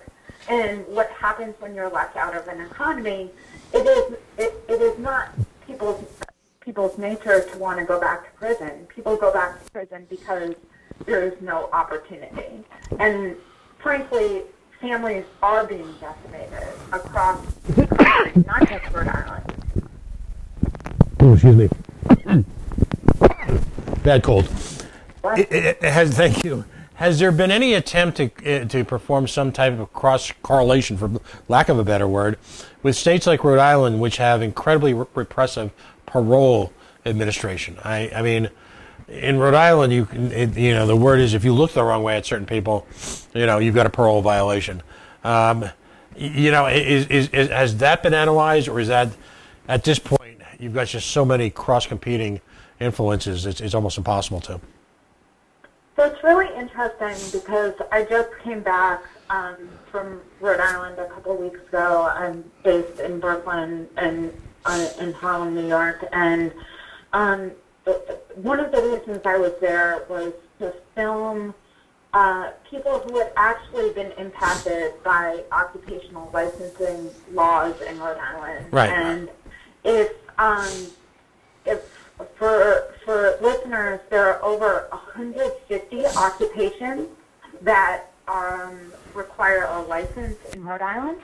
Mm-hmm. And according to the Department of Health, nearly 70% of those qualify as lower income. So if we're thinking about the people that are coming home from prison who have access to vocational or technical training while they're serving time, have taken advantage of that, have actually used up every single resource they can to ensure that they have a fair chance on the outside, just to be confronted with a series of occupational licenses that bar people unilaterally who have felony convictions. And we were talking to folks who had experience with this, and one of the stories that I heard that, frankly, I'm not someone that cries easily, but frankly brought me to tears, was a story of a young woman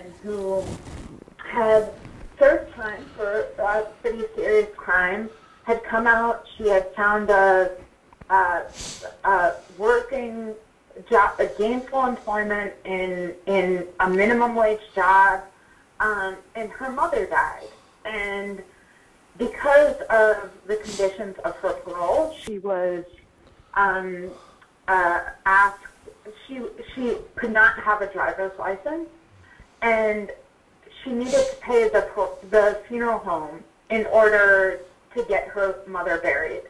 And in lapse of judgment, she drove herself to the funeral home to pay and was arrested on site and had to beg the parole officer to let her attend her mother's funeral, and was then once again locked up for an entire year as a result of what was not a crime, you know? And we're seeing that nationally, and we're seeing that statewide, is that the largest parole and probation revocations in the state come from crime-like violations.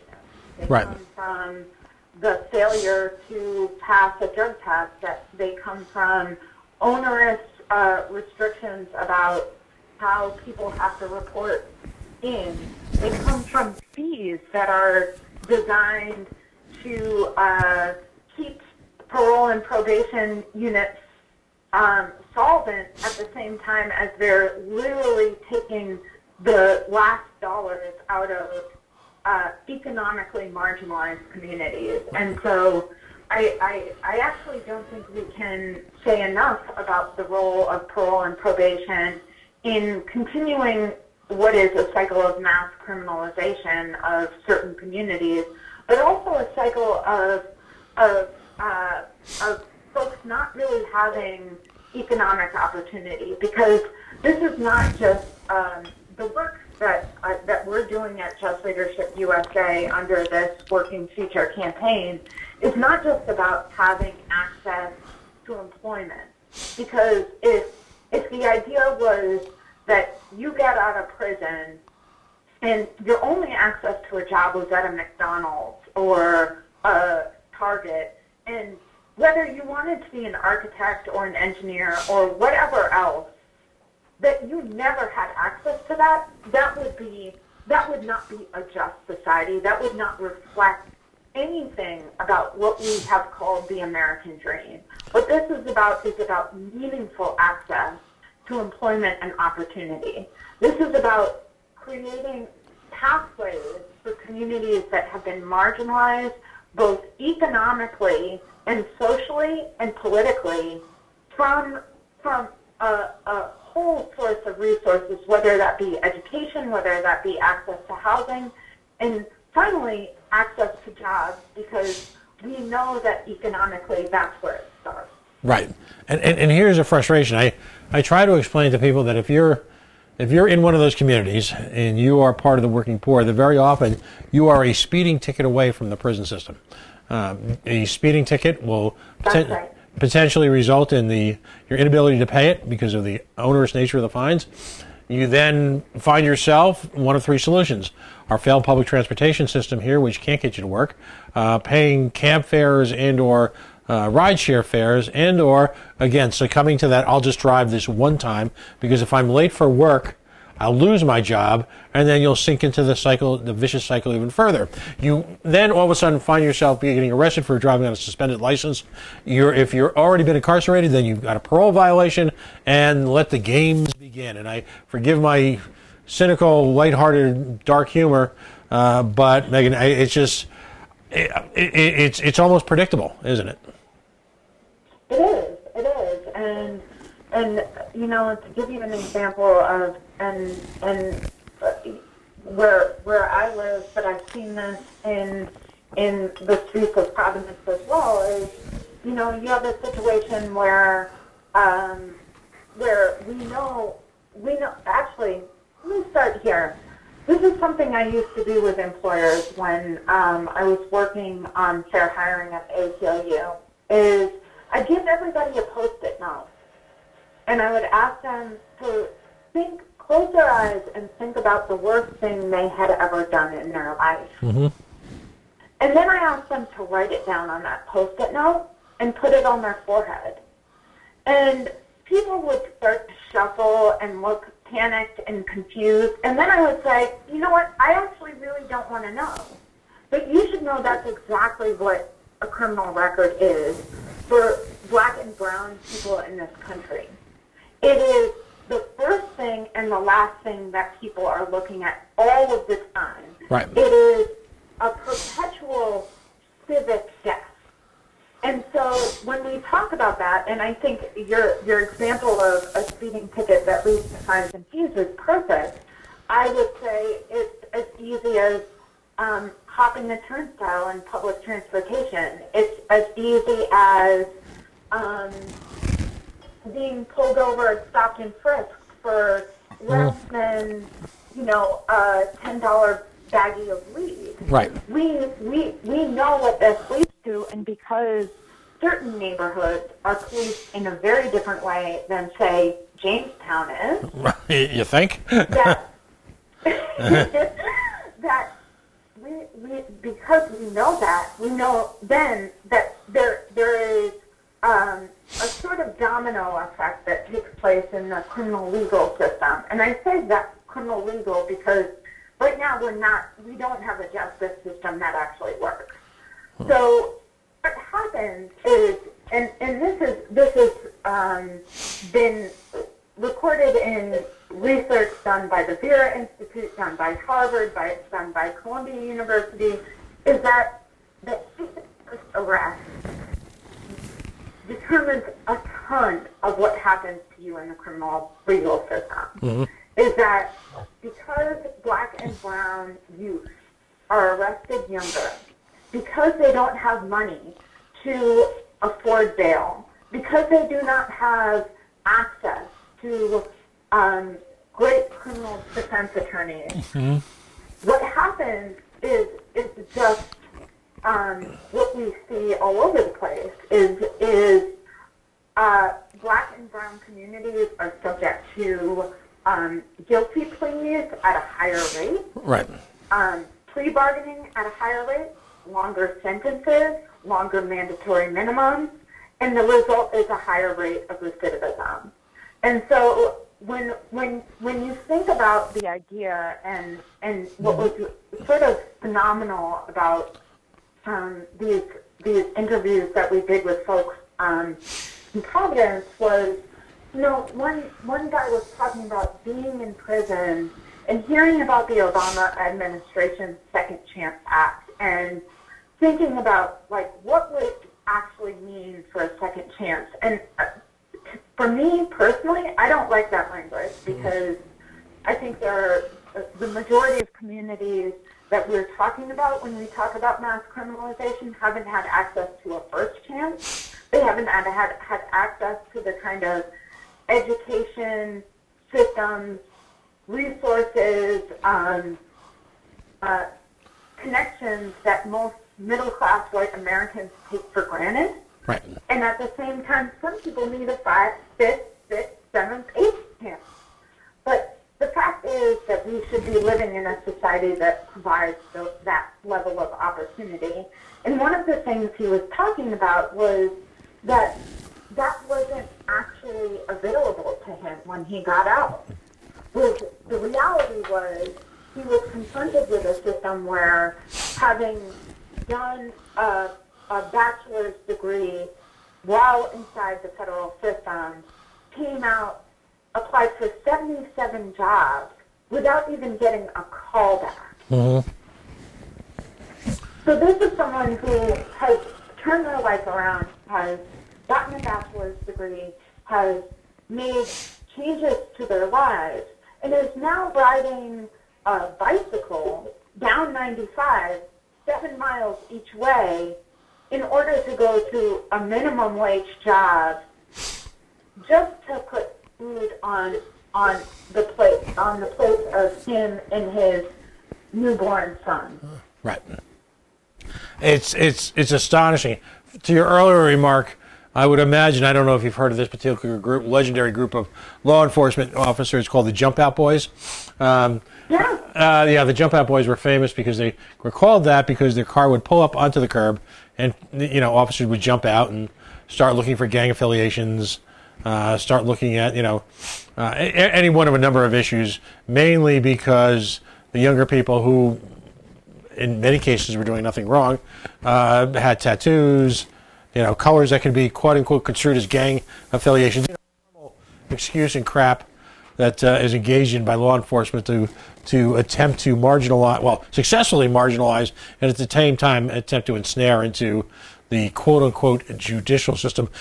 We've co-opted a saying that's been out there for a while in the coalition: in the halls of justice, justice is in fact in the halls, and it's just a question of which hall you happen to be in. As you can imagine, it's which is why decriminalization and legalization of so many issues that are non-crimes needs to happen as quickly as possible.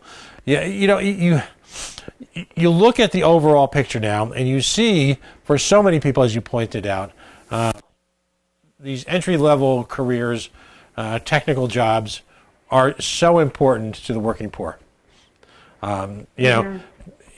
Everything from and the truism has never been truer, if you will, that the minute that we get people into the roles of the working, that ultimately the cost savings to the taxpayer is astonishing. Everything from potential healthcare costs to additional legal costs, incarceration costs. It goes on and on and on. So now you've got a situation in Rhode Island where you've got, from my reading, and that's why I want you to kind of really bring this story to life, you've got a situation where the health department for the state of Rhode Island, and the frustration, by the way, get ready for this, because what you're going to find is that Rhode Island government operates at so many cross purposes, so often. On one hand, the governor's office has done a remarkable job, a national model for working to address the opioid crisis. We've had several people from the Governor's Council on the show to talk about that. As a libertarian, you would know I believe in, quite frankly, the legalization of all drugs. Now, not like, let's not even think about it. If we could do it now, if we could have the paperwork ready on Monday, have the governor sign it, we'll be all set. Watch our social problems, many of them, evaporate almost overnight. At the same time, this same health department, the individual that you addressed in your public statement, was highly supportive of a rather significant tax on medical cannabis. Hello, what better way to at least take a shot at the opioid crisis than by, making medical cannabis more accessible to folks who need it. Minus all the Sturm and Drang of legalization, we know that at this point in time there are significant benefits on multiple levels. So this government that on one hand, this is a government that voted to ban the box, yet simultaneously now, because of its obsession with revenue collection, as I read your article, that effectively, despite the fact that at one level we banned the box, when it comes to professional accreditations, it's all over the place. Do we still effectively have a box when it comes to getting a license for hair braiding? Yeah. Rhode Island absolutely does, and just and this is a complete aside, but because you brought up the opioid crisis, it would be negligent for me to not say that what the opioid felony murder law does is absolutely egregious. It's nightmarish. And it is literally criminalizing addiction in a way that goes against every public health statement that has come out in the last 10 years. Right. And I know that is a steep aside from what we are talking about, but as someone who has seen this riddle my family and my community, it's something that I had to mention. No. I mean, and just by the way, I just want to point out that again, that's an example. We had a situation where the law, and I always for some reason I have a mental freeze on this. The law that allowed people to call in a opioid death without being incriminated for or involvement for that, to call 911. That was a law that's sunsetted here in the state, and yet the same governor who's been again so aggressive on one level in fighting the opioid crisis allowed that to just kind of wallow. So much like the opioid murder bill, you've got situations, and it was finally brought back to life, you've got situations where we are aggressively looking to criminalize people who are on the ground at the most difficult times of this opioid crisis. How is that consistent with a society that believes in any level of redemption and a society that's fundamentally at some level wants to observe some level of decency? Your point's spot on. Yeah, that's right, and it's something that I've heard advocates on the ground say a lot, is this notion of redemption. And if we are a society that truly believes in redemption, then what does that look like? What does coming home look like? I've also heard people say that the hardest part of prison is coming home. I heard a young man in Providence tell me that being locked out of society was harder than being incarcerated. Right. And that strikes at the heart of what is not just wrong-headed, but in fact systematically manifesting and re-entrenching inequality throughout the state of Rhode Island in this licensing debate, and that is that which we go back to this fact that 70% of lower income jobs, so the jobs that people can expect to get coming out of a correctional situation, 70% of those are off limits to people with felony convictions. And because of the sort of impervious laws of the many occupational licensing boards in Rhode Island, that can mean a number of things. That can mean you have a felony conviction, any felony conviction, total ban. That could mean something as simple as lacking good character. You know how many people have told me I lack good character? I mean, that as a statute of law makes absolutely no sense. Right. And when we're looking at the fact of, right now I am sitting in front of records of folks who have been denied licenses for crimes that committed 26 years ago. Right. We are denying people an opportunity, not just at a life, a meaningful life with family, with friends, with access to building wealth and opportunity for their children. We are denying people actual life based on convictions that happened 26, 27, 30 years ago. Right. I mean, I call it Where is the justice in that? I call it an economic death penalty. While at the same time, one of the great ironies is here in Rhode Island how often and very easy it is to get reinstituted to the bar and practice law, despite the fact that in several cases, one of them connected to a former mayor of the city, a brother of a mayor of the city, engaged in. Oh my God, I can't even begin. So again, it's economic racism because it's, from my reading of your piece, it's directed largely at the type of positions that would be, our first ladders on the economic rung for the working poor. That's right. How is it that the health department, though, is so centered in all this? What's the process that brings that office into the headlights here? So, I think what's really interesting, and this isn't a Rhode Island problem, this is a national problem. It's just that, we should come to expect more of Rhode Island as a state that is supposedly one of major economic growth right now. Mm-hmm.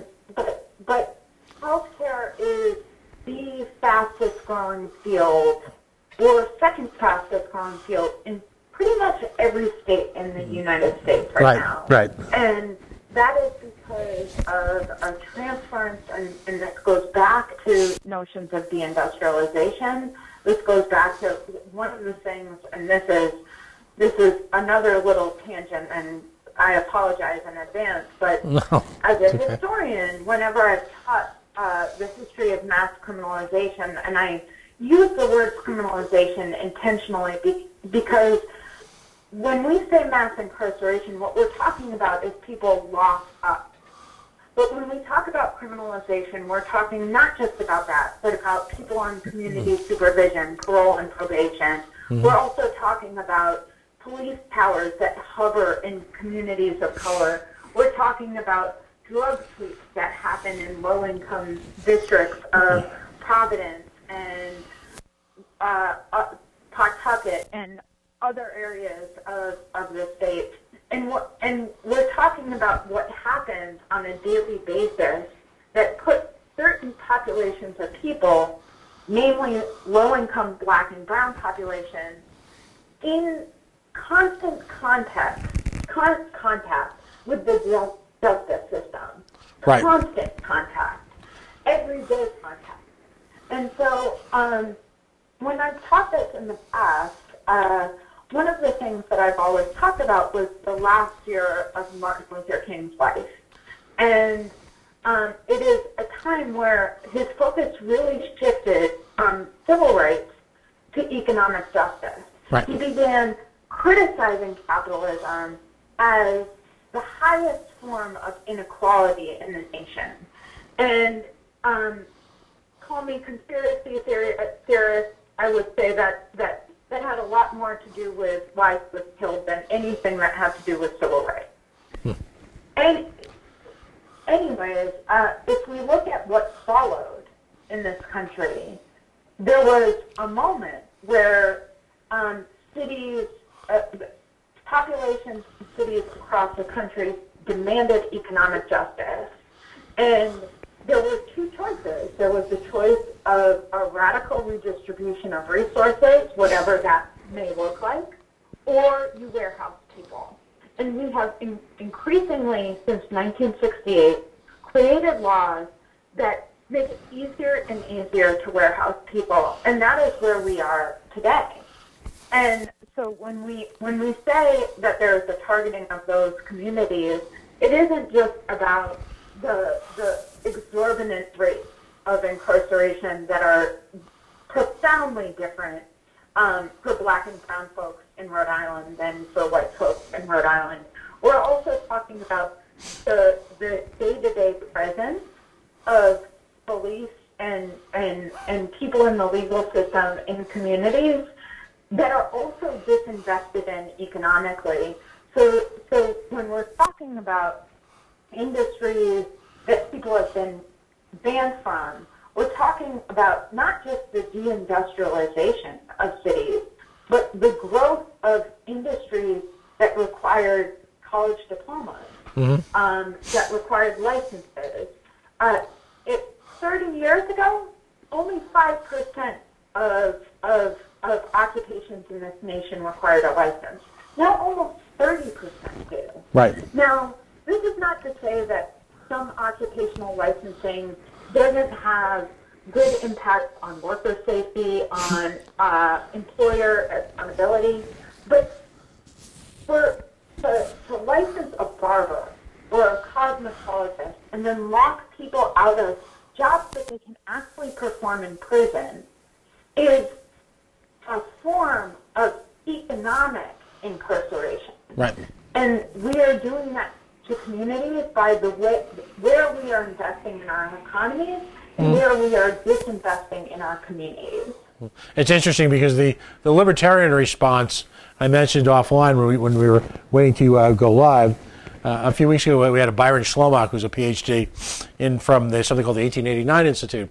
And what he talks about is promoting free market accreditation and moving away from this governmental licensing, and in particular areas where there is no exigent threat to public safety whatsoever. We point all the time to organizations as seemingly as innocuous as how the steps organizations like Lyft and Uber take, but more likely organizations Yelp and things like that, where you've got the public is critiquing the performance of the occupation, the person pursuing that occupation, at a higher degree of accuracy, in a much more actually swiftly brutal way than anything that government ever does. Because to me, the big lie between occupational licensing, particularly when you look at so many of these fields, and why it's simply just a money grab, is that there's no inherent safety involved. There's no inherent testing. There's no demonstration of skill. It's simply the ability to write an increasingly large check. And why it represents, again, that first step in that prison pipeline is because of someone's inability, because they've been recently incarcerated. And you're absolutely right, by the way. The weeks coming out of when you emerge from the prison system are the most dangerous. If you were someone who had an addiction issue, it's very dangerous because you're entering a world where you've got cold turkey and your weaknesses are exposed on a basic biological level. You've got no employment prospects whatsoever. You've got a parole system that is, I believe, actively incentivized to get you re-involved in prison, particularly where in some of these more nefarious states like Louisiana. It's just if there are people I've met who feel the system is out to get them, and I simply don't have the heart to say that they're right. So our solution is free market. Not, but that's what we tell people all the time, and that's about knowledge that has to be there for folks. So I have a colleague who's in South Carolina on lifetime parole. His lifetime parole comes with these two conditions. One, he has to have full-time employment. Two, he has to pay $50 a month. So think about this. Someone coming out from a 22-year sentence is now subject to both holding gainful employment full-time and paying what will end up costing him nearly $30,000 by the time he dies. If that isn't set up to make someone fail, I'm not sure what is. No, it absolutely is. So, what is the course of action you would like to pursue, or have pursued here in Rhode Island? What do you feel needs to be done, both instantly? What has to happen instantly, and then what's the path forward that you see to remediate the situation?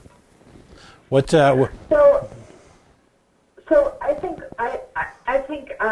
before I go any further, I want to give credit to the grassroots organizations on the ground that have been doing this work in Rhode Island much longer than I have, and are quite phenomenal. And what I would say is us as just leadership are there to support, amplify, and elevate the work that's going on at that grassroots and grass top level on these issues. What is disconcerting to me about Rhode Island, and I really hope that your listeners hear this, is that the Department of Health in particular, and then regulatory agencies across the state more writ large, are issuing regulations that are making background checks both more onerous and more ludicrous in the way that they are locking people out of employment. And as I go back to what I said originally, whether that's about public safety, whether that's about economic opportunity, whether that's about combating structural racism, what this is doing is perpetuating a second-class citizenship of people in Rhode Island that is literally at the same level of what's happening in Michigan. And if you've ever worked in Michigan, you know it's below the Mason-Dixon line in the way that people think. And is as bad as what's happening in South Carolina, Louisiana, and Alabama. In fact, we have seen reforms in places like Texas and Louisiana and Florida in just the last legislative session that have superseded anything that Rhode Island has been able to accomplish in creating economic opportunity for the most marginalized population. And so in the short term, I think we need to make our voices known to the regulatory agencies that are creating these onerous restrictions for people with backgrounds and say that this is unacceptable and that this is a state that is about opportunity and about growth. And in the long term, what I would really like to see is support for licensing reform that actually undoes some of the damage that has been done over numerous years by regulatory agencies, and that actually creates the spaces for people who are qualified, who have the certification, who have the education, and have the know-how to do everything from cosmetology and hair braiding, as you said, to electrician work, to being doctors and engineers. Right. It's we have to move beyond labels. It sounds so trite on one level, yet at the same time, these laws are a gigantic roadblock to a part of the community that's been placed there by government in the first place, who are simply have no business being part of this permanent prison, if you will, this permanent economic prison. What reaction have you gotten from the administration here, the good doctor? I mean, what are you sensing? How are people reacting? So, because literally everybody in my life thinks of me as a pessimist, but perhaps it's because I grew up a New Englander and am cautiously optimistic about this 2018 session. I've had some really interesting and hopeful conversations with the new Attorney General. Right. We've been able to ensure that regulatory agencies and the departments across the state are coming together to at least understand and think about these issues. Is that I'm really hopeful that what 2019 brings is a year of transformative justice. Right. And again, this is maybe semantics, but I have never loved the word reform because that means you're improving on what is inherently a bad system. What I hope that Rhode Island moves towards is transforming their system so that it actually becomes a justice system. Right. And I think without obsessing over the political personalities, the changeover in the Attorney General's office, that's literally a handful of weeks from taking place, is a sea change. You're talking about, well, let's just put it this way: you're talking about the current administration, the Attorney General's administration, which literally, and I'll say this, I'm not going to put you on the spot, but I'll say this, represented the very, very worst in this sort of Neanderthal-like approach to the drug war, to marginalizing populations, to stop and frisk, to, literally represented, quite frankly, everything wrong with justice. To a gentleman who, by all accounts, based on his work on the federal level, has been fair, straightforward, easily communicated with, accessible, and displayed a pretty clear record of, well, quite frankly, a lot of common sense when he worked at the federal level. So I think that's right, and certainly not to put Mr. Nolan on the spot, but he also ran on a platform of reentry, right? And that was one of the 3 tiers of issues he was willing to approach, and I think that we will see a real advocate for fair employment and for access to meaningful education and employment opportunities for people with records under his leadership. No, it's clear. It's clear he gets it. It's unfortunate that based on a lot of the personal politics in Rhode Island, the current Attorney General, who is single-handedly responsible for the opioid murder bill, who's single-handedly responsible for this reefer madness approach to legalization of cannabis, never mind trying to work at a higher level, personally responsible for things like stop and frisk. I mean, again, Neanderthal is the best way that I could put it. There's an old Irish saying, "Don't let the door be hitting you in the arse on the way out," and I think that that is almost universal with respect to our Attorney General. So I think I've heard that one before. Yeah. It's great to be older and Irish now. I can be bitter and cynical, and people think of it as poetic.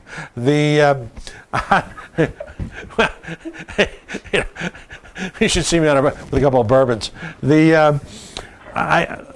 Clearly, we wish you nothing but success in your efforts here in the state. There, having additional warriors like yourself, sort of parachuting in and providing, this sort of external view. Rhode Island is a very tribal society. It's hard to explain to people who haven't been here for a while.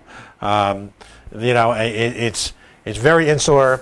It does not react well to outsiders. On the same token, I think everybody at a certain level gets it.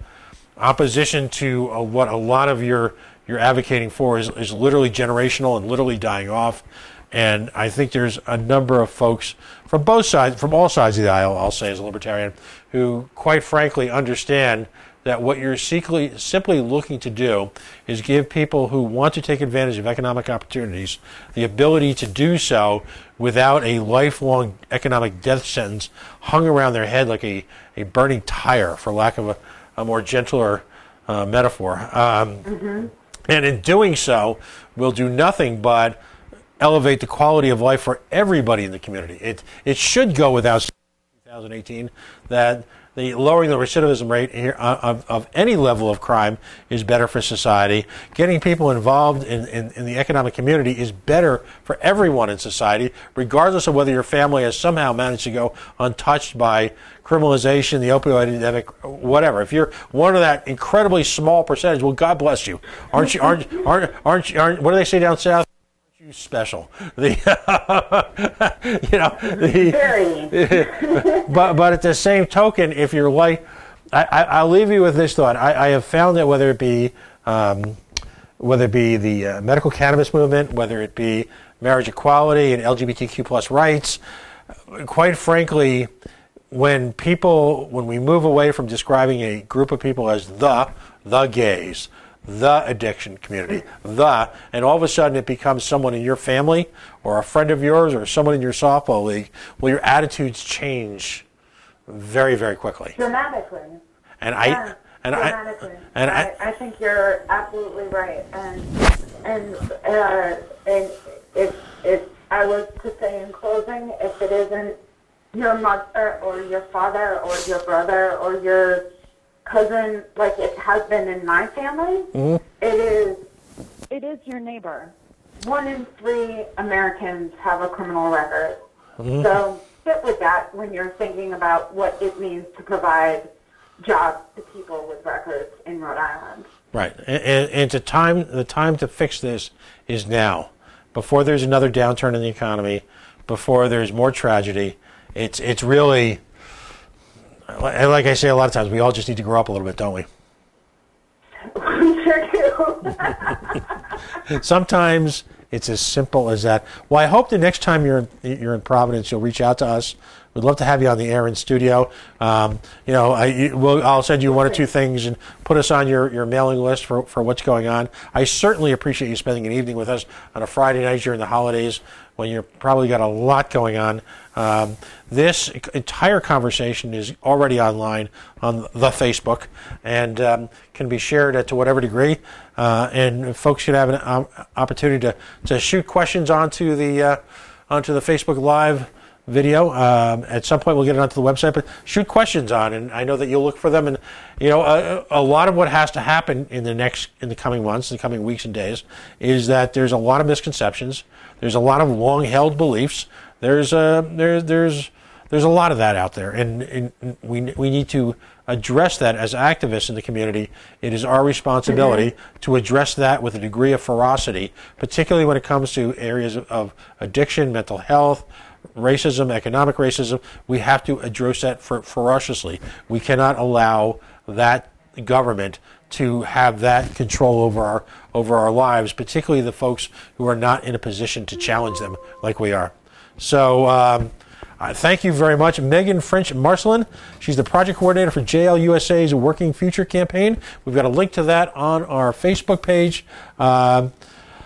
Dismantling barriers to employment and other collateral consequences of mass incarceration for people with criminal records. She's chosen to take on government here in Rhode Island. And God bless you, and Merry Christmas. And we're here for the long haul of it. I get the sense Thank you so much. I get the sense you're not going away anytime soon, and No. we hope you don't. So let's chat soon. We absolutely will. Thank you so much. All right. We are going to take a quick break now. We're going to get Kim Ruff on the line. She's the presidential candidate for the Libertarian Party. We're running a few minutes late, as always. We are the Coalition, loud and proud, outrage porn-free, civilly disobedient media, broadcasting live on the Worldwide Coalition Network here at the GoLocal Live Broadcast Center in the heart of the city we love, Providence, Rhode Island, the naked city. The city, well, particularly after they busted the Foxy Lady this week, the naked city with more than 1,000 stories. Yikes. Facebook.com/The Coalition Radio, on the mighty Twitter at Coalition_radio, and CoalitionRadio.us. If you happen to listen to this because you're associated with this project or it's interesting to you, we just ask you to take a moment and follow us and like us. It helps with your independent media one whole heck of a lot. Folks, stay tuned. We'll be right back.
When it comes to the definition of that libertarian, if you're part of the Libertarian Party movement, maybe in the past year or so, it's been, well, a little overused.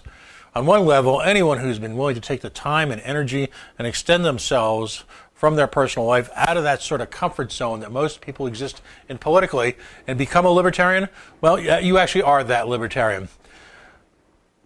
But there are a few cases that really transcend that, and our next guest clearly does. I'm happy and proud to introduce you for the very first time on the Coalition Airwaves, Kim Ruff. She is, I believe, the first to really announce that they're not just dipping their toes in the water, that she's running for the presidency of the United States for the Libertarian Party nomination. She joins us, I believe she's in Arizona tonight. Correct me if I'm wrong. But she joins us really to talk about the movement, the philosophy, and a little bit of the practical political side. The Libertarian movement has had quite a storied history when it comes to presidential candidates. There is the, and by the way, if you're not a Libertarian, you'll see that we use the term Libertarian on just about everything. In the past, we've had celebritarian candidates, and those are people who are celebrities in their own right and kind of libertarian, and we run them with kind of the hope that, well, somehow they'll win. On the other hand, we've had a number of Republican-like candidates. Some of my best friends are Liberty Republicans.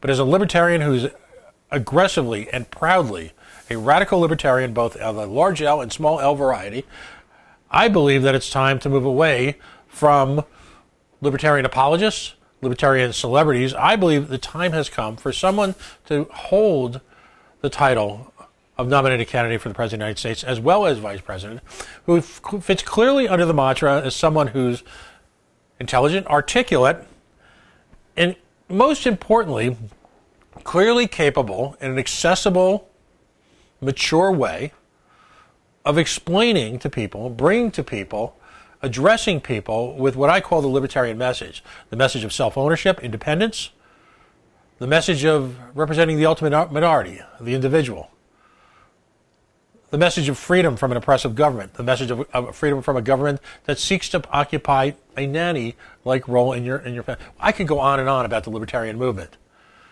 But at this juncture in our history, it is critical that we once and for all proudly stand up and say, damn it, I'm a libertarian. And I'm a libertarian for this reason. And I'm a libertarian who believes in this. And it's not something I'm embarrassed about. It's not something I'm looking to sidestep. It's not something I'm looking to marginalize. I'm a libertarian. Deal with it. And I'm here to reach the highest levels of government so that I can leave you the hell alone. Someone who I believe epitomizes that, who's an active member of the radical movement, and I believe can bring to this country that message clearly and squarely, is Kim Ruff. And welcome again to the Coalition for the very first time. Thank you so much for having me. It's a real joy to be here. No, it's so let's sort of, what I like to do with folks who are, I call them libertarian fabulous. That's my term. It's never really caught on. It's kind of like felching, right, from a certain movie. It's never really caught on, but I like it. So as someone who is overtly libertarian fabulous, what I always like to ask you was, what was that moment in your life? Because we've all got that hallelujah moment where the light suddenly shines on and we get it. And then we realize kind of how screwed we are, but we get it. What was your libertarian moment? That's a very good question. And I think everybody's origin story is always really fascinating because it really kind of points to how we should cater our messaging, depending on how we shifted. But for me, I am in Arizona. You are not incorrect about that. I was raised in a Reagan Republican household in a Barry Goldwater state. So we already had classical liberal ideology, classical conservatism. Mm-hmm. And then my father is a small business owner. So there was a conflation of factors with him being a small business owner, on his recommendation reading Atlas Shrugged, seeing firsthand how the copper industry was negatively impacted by government regulation, and then the parallel in the book. That was one aspect that led itself to me being frustrated with the current state and climate of affairs. The other aspect that really pushed me away from the GOP was the fact that we had the war on terror. There were we had shifted from classical conservatism, and then under Reagan we went to more of a Christian conservatism where we were starting to legislate morality. And then under Bush we had neocons who were very hawkish and offensive in their war efforts, and that was a major turnoff for me, and that was the shift. That's why I ended up, I was grousing to a buddy of mine about politics, and he said that he looked at the Libertarian Party. So I looked online at the platform and I read what they had to say and their stance on things, and I'm like, oh my God, these are my people, and I switched party affiliation then. So that was pretty much the backstory on me. Now, and that's the common thread. There's this sort of moment where your jaw just drops a little and your eyes go wide, and it's like that first political love. You say, where have you been? I mean, I always like to, when I address our group here in Rhode Island, our hardy little band of libertarians, I always like to open up with, hi, my name is Pat. I was a neocon.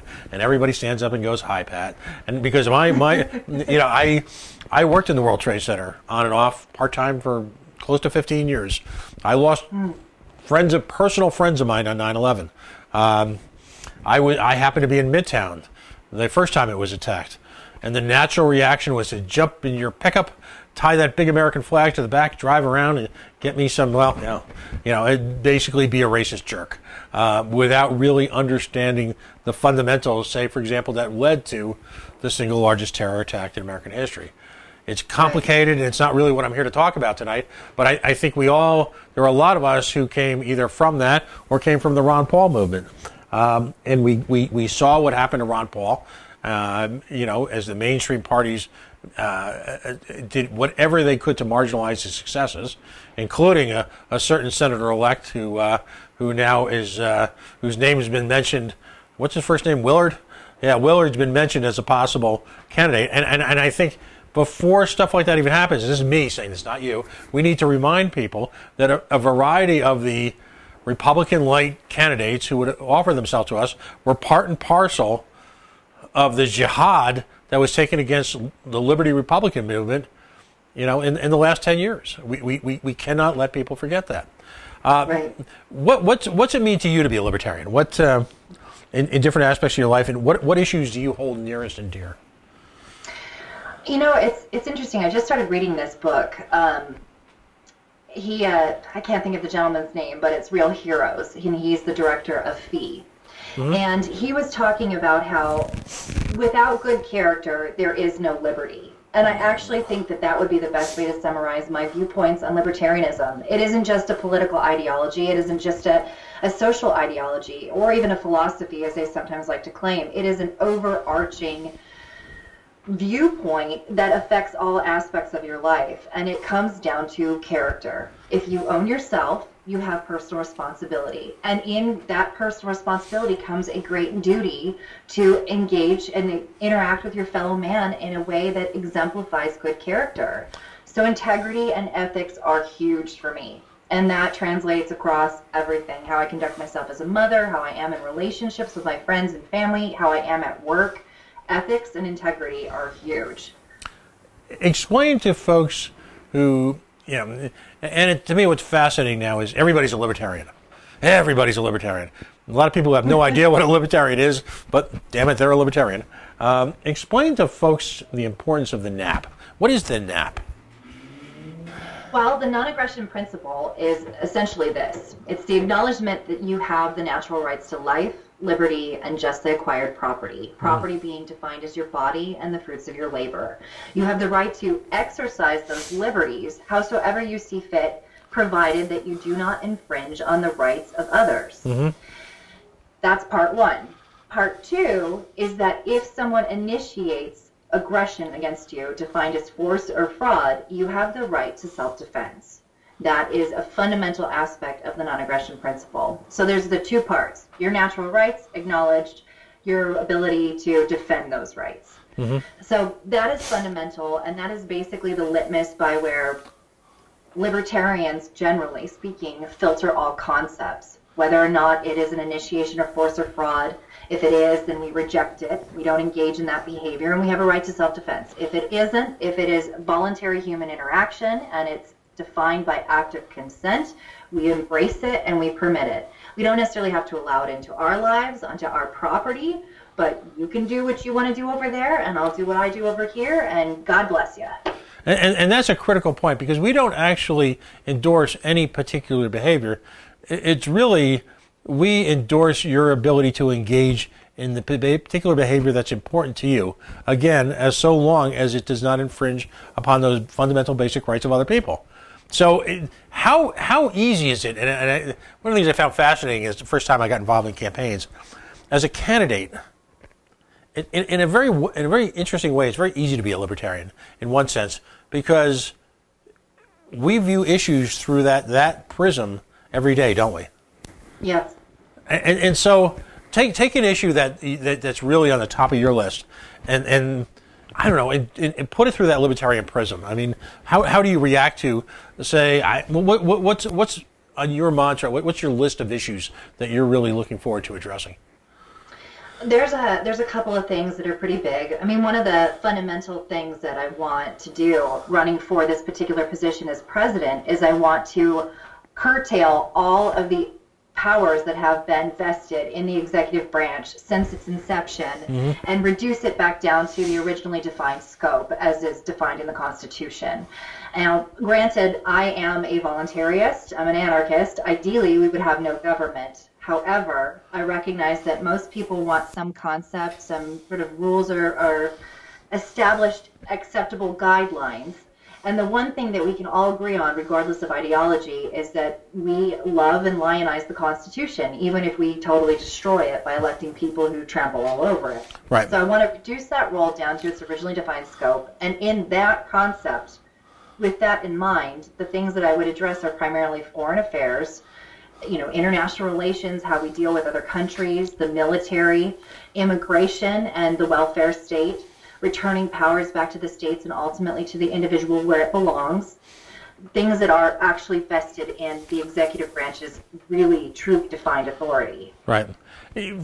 Particularly in recent weeks, and this is a culmination of events, as often happens, with the personal excesses of our current president, and again, I'm certainly not taking shots at George H.W. Bush, but what people were appalled by, not by him, and again, libertarians have some serious issues with his foreign policy record and his involvement in the CIA and other issues, but the term cult of the presidency has come up in a way that I haven't heard, because I'm older than you, that I haven't really heard since the Nixon administration, where we've got this reverence for an individual who really is supposed to be one of us. We didn't buy into a monarchy a couple hundred years ago, did we? No, we totally eschewed it, theoretically, in the Revolutionary War. How important is it to eliminate this cult of personality that surrounds each successive president? And I'm not diminishing the loss people may have felt with the passing of a particular historic figure, but are we supposed to go through this national catharsis when one of them passes, and is it supposed to be this overwhelming center of our public life? Was that what the founders intended? No, absolutely not. I think basically what they wanted was to have people in the community who were respected and who you could trust and were, good individuals with good character to be functional representatives for them in a constitutional republic. They weren't looking for a king. They weren't looking for a god or a celebrity, though we have definitely, through the course of this repeated messaging and nationalism, basically put that president on a pedestal. Just the way that our government is structured and was originally designed, it was supposed to be equivalent in terms of legislature, judicial branch, and the executive branch. Right. They were supposed to be on par, and they function as checks and balances. The president was a functional figurehead, but he was never supposed to be better than all. So I think it would be incredibly important if we completely dispelled that myth, proved that the emperor has no clothes, and showed people, hey, this person is just like you, and if they're capable of taking self-ownership, then so are you. You own yourself. No one can speak for you better than yourself. So stop vesting your power in this person who doesn't know you and hasn't lived your experience. I think it would be incredibly empowering if we deflated that concept. Right. I obviously I agree 100%. You know, the War Powers Act has made it into the news this week because, incredibly enough, and I'm still confused trying to figure it out. Somehow, entries to the War Power Act have been referenced as part of the Farm Bill. That wow. sounds about right. Well, I mean, in the words of the immortal, what could possibly go wrong? You talk about foreign policy, and that's, if you could explain the libertarian philosophy as foreign policy, because there's an attempt by one people to diminish us as, you know, that we just want to put our heads in the sand, that we're, you know, complete isolationists. And then, of course, there's other people who would betray us as weak. Explain your perspective on foreign policy through a libertarian viewpoint. Okay. Well, I think that we still, despite the fact that we have adjusted our international relations theory concepts that undergird our foreign policy approach after 9/11, which is effectively this ill-defined global war on terror, we still essentially cling to the Wilsonian model of international relations, which is that we have to create this global political community. Mm-hmm. And I don't think that that's actually a very good concept. Personally, I absolutely abhor the UN. I think we should get out of it and we should kick them off our soil. That being said, we do live in a global economy. We do have a world that is interconnected because of technology and science, and it behooves us to have relationships with the rest of the world, but the best way to foster healthy relationships is through free market economics. We don't give favoritism, and we don't penalize. We just engage in free trade. And that is how we, develop healthy relationships with other countries. Unfortunately, our foreign policy approach has been terrible, just terrible, and we've created the situation that we're currently in. Had we not trifled in the Middle East in the 60s and 70s, we would never have encouraged that kind of blowback, and that was part and parcel with us adhering to this global hegemons, the United States and USSR, duking it out in this Cold War theory. We've created this, but at some point in time you have to say, we're going to stop, full stop, we're done. We're not doing this anymore. We aren't going to keep fighting this fight because we should never have started it in the first place. Now let's try and establish healthy relationships. So that's my recommendation. No, absolutely. And you see, and what's happened is so many issues have become entangled because ultimately now the war on drugs has commingled with the war on terror, which has now mixed in with the war on refugees. I had a guest on earlier tonight, and I always talk about how successfully we've offshored the production of narcotics, and yet somehow think, despite being one of the world's largest markets for narcotics, we somehow think that we're immune from the narco-terrorism that is directly analogous to, say, Chicago during the era of the Volstead Act. That somehow, that's beyond us. That's not our problem. So now you've got this crazy mix of the war on drugs mixing in with the, if you will, the war on refugees. What's your position as a libertarian on immigration? Well, my feeling is that peaceful people should be able to traverse imaginary lines unencumbered. Nations are just political borders. It's land masses that we say, okay, from point A to point B, I put a flag on it, it's mine. People should be able to traverse those lines freely, provided, of course, they don't infringe on the natural rights of others. But because we are in a situation where we have a state that has created, has welfarism, and we are giving enormous amounts of benefits to people who are declared or deemed to be citizens, you have a lot of pushback from folks who feel like they're being taken advantage of by allowing these illegal immigrants to come into the country and take advantage of these services that should have been theoretically for them. Mm-hmm. The reality is that most people who are technically illegal immigrants, while they get fake Social Security cards and fake ID cards and do go on the payroll, they don't get those benefits back because in order to take those benefits, they would have to effectively out themselves as quote-unquote criminals and risk deportation. So they pay into a system that they don't typically benefit from. However, we still need to get rid of welfare, so I certainly believe that we should increase our immigration, Our naturalization process should be streamlined. We should allow people to pass borders. We shouldn't be so fearful of the other, because the other was our family 3 generations ago, and reduce welfarism at the same time.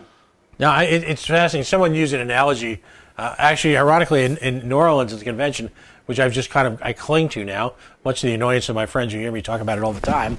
But the analogy they use is that we're all floating on a rock that's traveling through space at high speed, and somehow that the benefits of life as a free person should be dictated by which side of that rock you happen to be spawned on, is ludicrous at best. And that's on its most simplest level. On an economic level, when you talk about American private universities being arguably the finest on the planet, and literally a magnet from some of the best minds on the planet, one wonders why one would try to fight that. Why one would take such a voracious attitude. And I, some people will talk about this era as the end of truth. I wonder sometimes if we're in our own moderated version of a cultural revolution, where we're trying to diminish the impact of quote unquote the intelligentsia, for lack of a better term, because they don't look like us. I'm continually confused by it. But if someone said the open border issue, I mean, you people believe in open borders, don't you? How would you? And that's going to be a question that you're going to get from the progressive left on the campaign trail up until Election Day. How would you respond to people like that? Well, I believe in market borders. I believe in private property, and people have the ability to determine, based on private property, who they want on or off their property. But insofar as public lands goes, why are we making this mandate that some folks can and some folks can't? That's my position on it. Let's torture Republicans for a few minutes. Republicans would have you believe, and this is going to be critical in the election, because, again, my dream, if you will, is to have someone who can go out there in a I'll call it the Larry Sharpe method, who always talks about not having to argue and convince people, but by putting truth out there and allowing it to plant it like seeds. Republicans they're going to talk about open borders. They're going to talk about that threat. They're going to talk about us being weak on foreign policy, and they're also the architects, I believe, of the stupidest trade policy in recent American history. What do you say to a Republican who comes out to you and says, yeah, America, we showed them with these tariffs? What do you say to something like that? What benefit is it to prosperity, peace, or progress to apply tariffs and preclude innovation from other nations to reach our borders? What benefit is it to our society to preclude individuals who could bring something different, new, and refreshing to our culture? All you're doing is creating a situation where you're effectively making an echo chamber where people are fed lies and live in fear and allow the state to encroach further on their lives. That's what I would say. No, it's, when you look at the fiscal costs already, it's a study came out. I'm not sure if it was from Cato or not, but assessing in the opening weeks of the tariff trade law, a $32 billion cost to the nation's economy because of, quite frankly, us making it more difficult to buy inexpensive, innovative products. And there are different ways they came to that number. The simplest, of course, is in price increases. During the day, I work in the automobile industry, and let me tell you, it's going to be ugly soon. And automobile industry is a significant employer downstream of literally millions of Americans, and yet one could almost say, when you look at this period of relative, it's quote unquote a boom in certain perspectives, certain parts of the economy. Why would we screw with it by introducing barriers to free trade and increasing the cost of production? I agree completely. I've worked in manufacturing for the past 10 years, and typically when there's going to be a rumble in the economy, you feel it there first, because you're starting with commodities and then it expands out there. Usually it's like oil and gas first, then commodities that are made from that, things off of mining, and then from there we feel it. And I don't see any value or benefit into creating those situations. They're artificial, and they're it's like putting a finger in a dam instead of allowing the marketplace to achieve its natural ebb and flows. If we had a legitimate free market system, these huge peaks and vast valleys that we have to deal with because of these tampering with it would not be the case. People will pay for things that they want and won't pay for things they don't want. It is that simple, and it's the most democratic means of having your say. Would you have bailed out General Motors and Chrysler? Oh, hell no. Pivot or die. That's what I would say to any business. If you don't have a good business model or product, pivot or die. So we're still paying for, in many respects, the cost basically in what we've done to our currency and what we've done by supporting manufacturing in forms of artificial competition in the marketplace that has neither created value nor wealth for anyone.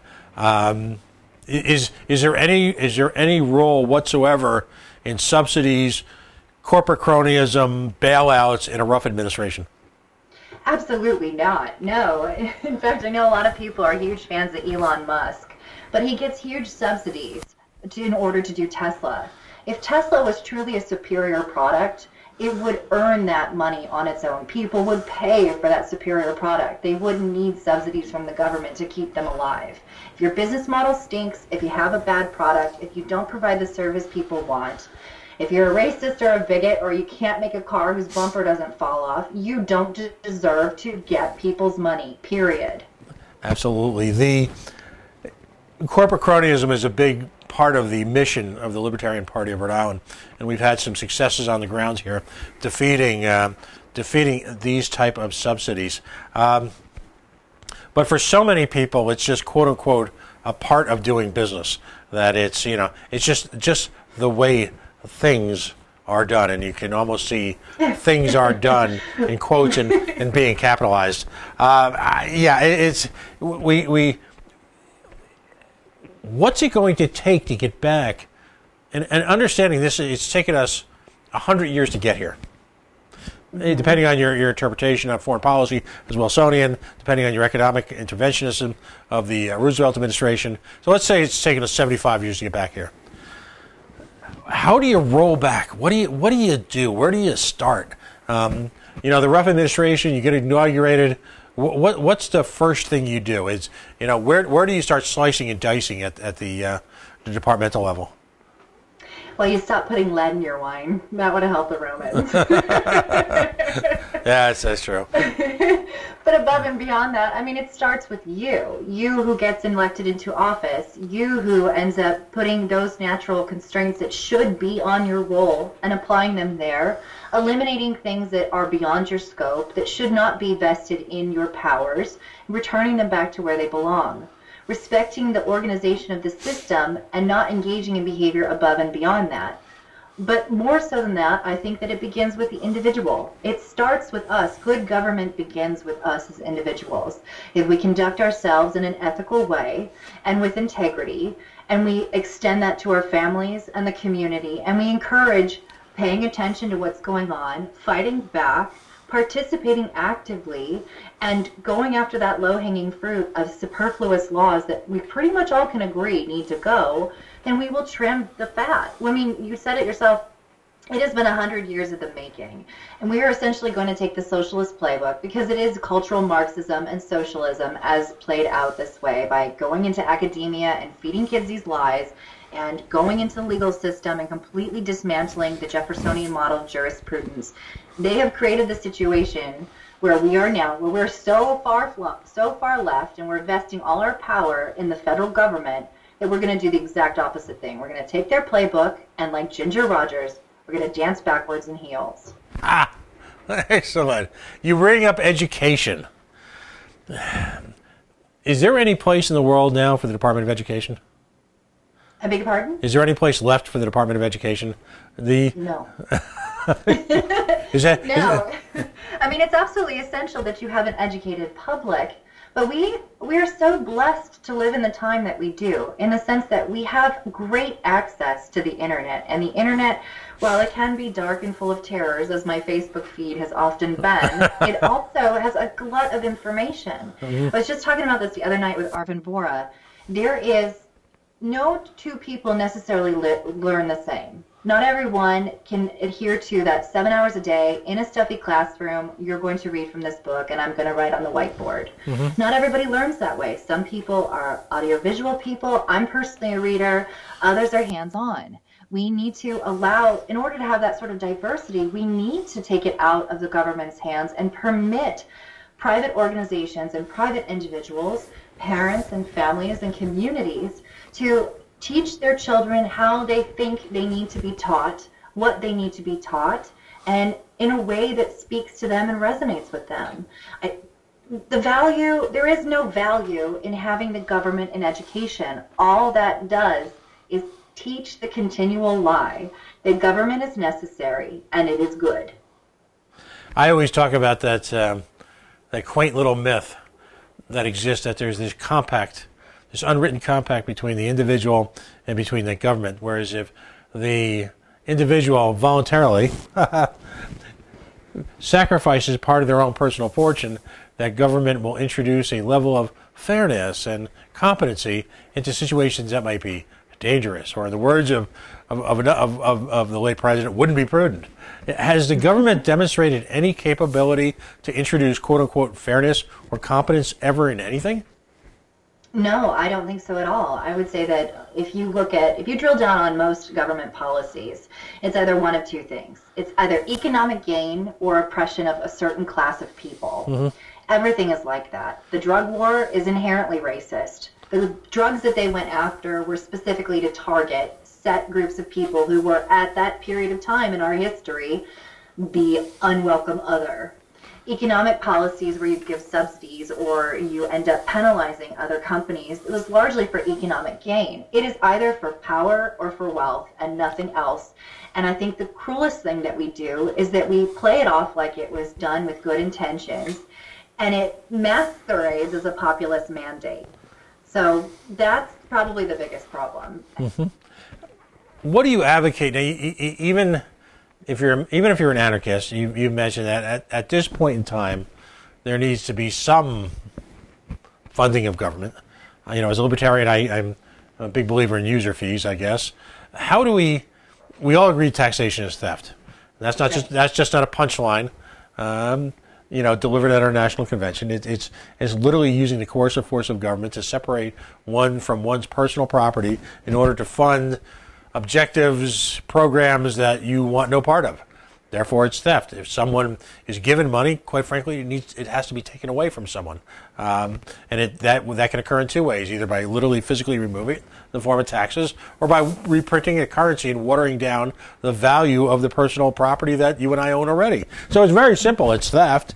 And on top of that, now you've got a government that sees, the Supreme Court, that sees no problem whatsoever in using its powers of eminent domain to use it now for private personal investments of the many. How can a government, in your mind, fund the limited options and the limited behaviors that it, quote unquote, needs to engage in? Well, there's a couple of different ways you could go about it. I mean, first of all, in business, when you're in a situation where you are not making your bottom line, you're not being profitable, you have a couple of options, which is you either sell more, which is to say that you get people to buy into, or in this case it would be take from the populace in taxes. You get rid of payroll, which means cut staff, cut agencies, cut individuals out of the government, or you would end up cutting overhead, which means like removing other departmental expenses or getting rid of programs. So since raising taxes is not an option, absolutely not, you would have to get rid of staff and you would have to reduce overhead, get rid of assets, start selling those things off and using that to offset the cost. We have so much money currently vested in our government in just assets that if we sold those off, we could use it to fund the things that we all generally agree or feel are necessary aspects of government. The rest of it could go. We are in a situation, though, however, and this is, again, going back to, this is 100 years in the making, where we have entire generations of people who have been raised into this mindset. And because of that, we have entire generations of people who are dependent on it. Government either negatively impacts you or positively impacts you in some way, shape, or form as an individual. Some people are taking government benefits.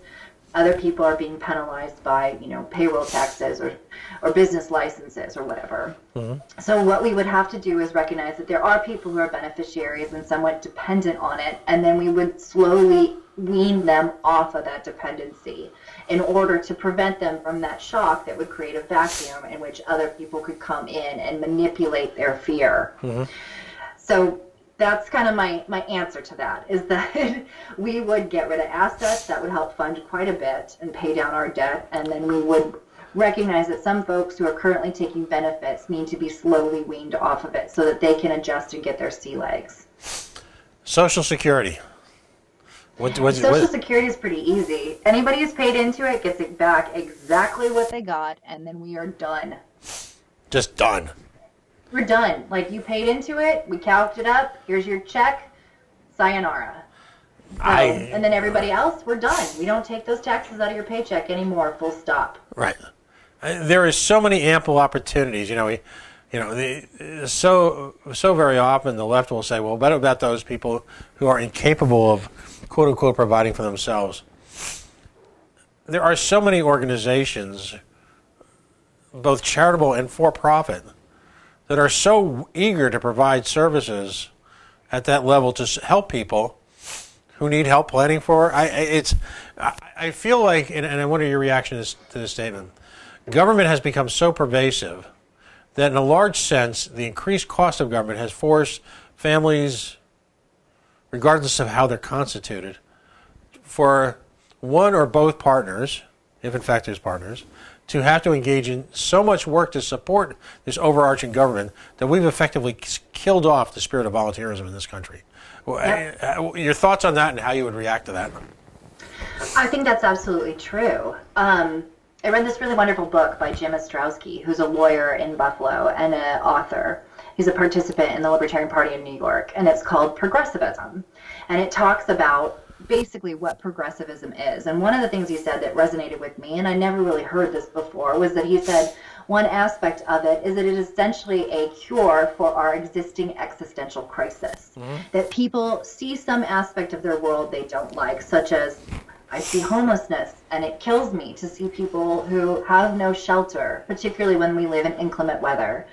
And rather than doing the direct human action thing where I give them some money or a place to stay or warm clothing, or even the sort of by helping out a charitable organization and allowing them to do the direct human action aspect, I instead turn to the polls and elect someone so that I make it that we mandate everybody else chip in a little bit because I feel bad about this thing. My answer to any person who is liberal and says, but what about the children? Or what about homeless? Or what about these individuals who are unfortunate and suffer and need assistance is, what are you directly doing to help it? Stop telling me that I need to do because you feel bad about that. That's your responsibility. And I will, in turn, use the money you're not stealing from me and give to the things that are meaningful and important to me. We're so often described as selfish, and I think immature. That's now. You and I have been enough of the same parties to understand that we might go with that maturity issue thing. But I'm kind of there. But the selfish thing, I'm just going to reflect on some of the people that I've met in the movement. When I look at what some of the people down in Louisiana did in response to natural crises, when I look at how folks down in Louisiana and a couple of other cities have addressed the governmental attack on sex workers, when I look at the private charities that folks that you and I know in the movement have organized in a direct response to that ethos, if you will, that you and I subscribe to. I don't know anybody who's selfish in our party, and I don't know anyone who's gotten money from the Koch brothers, including. And I always say, I could use some though. if you're listening, Dave, we can be boys, all right? But I just haven't seen any of that. But how as a candidate, It's so easy for the progressive left to dismiss us as selfish. Newman. How do you're going to be on the campaign trail because we've only met briefly in real time, but you're the type of person, you're not going to hide behind anything. You're going to be out there, my sense is, to whatever degree possible, engaging with people in real time. And so you're going to get all of this stuff, this crap thrown at you. And to me, the biggest disappointment of the last two elections, and I'm not here to take shots at anybody, all right? The biggest disappointment of the last election, that's why we only got a few minutes, but I want to get into the politics of this, was our failure, and I'll say the collective error, as a political movement, as a philosophy, as a party, to address those issues head on. And I know in Rhode Island, we're very aggressive about not letting people define us. And I think as a national movement, we let too many other political organizations define us for the public. What's the approach that you think you would take? As what do they say in history? As a national standard bearer, how would you approach it? Well, one of the things that you mentioned is that people will be throwing a lot of things at me, and I've thought about it a lot because I am very much so a reticent politician. I'm not really comfortable in a face-forward position, but it's not about me, it's about the message. And with that in mind, if you speak truth to power and if you stand on principle, then you are totally untouchable. Mm-hmm. People will say whatever they want to say about us, but we're right. And we come from a philosophy that is inherently humanistic, and there's nothing pejorative about being selfish, because if you don't take care of yourself, you can't take care of anyone else. So this is the truth, capital T. And it's hard to hear, and I'm sorry, but I will tell it. In your experience, both being a part of the libertarian movement and as someone who's clearly well steeped in American history, has sidestepping any of these issues, has patronizing our opponents and trying to be more like them, has couching issues in language like, and I'll use to me something that I once embraced and now I find repugnant, that we are fiscally conservative and socially cool. That has and this to me really sums it up. In going on the 47-year history of this party, has playing by their rules, has apologizing for what we believe in, as being almost embarrassed to admit who we are, has that accomplished anything whatsoever for our movement? No, it really hasn't. I mean, even the people who saw the gains made between Gary Johnson in 2012 and 2016, they're dealing with impartial data. So they're celebrating this, oh, look, we got 3 million more votes. And yeah, we got 3 million more votes, but we also had two of the most repugnant people running for office under the major party tickets. Isn't it possible that most of that was just people who are like, I'm fed up and a dead gorilla's not going to do. Yeah. That's an aspect that they didn't even look at. But to hit the point, one of the things that I always maintain is, at the very end of Animal Farm, you have the line, and the animals looked from pig to man and man to pig, and could not tell the difference. When you start to fashion yourself like the very thing that you're fighting against, pretty soon you become it. So either we're distinctly different, or we failed again. Just going to let that hang there for a minute.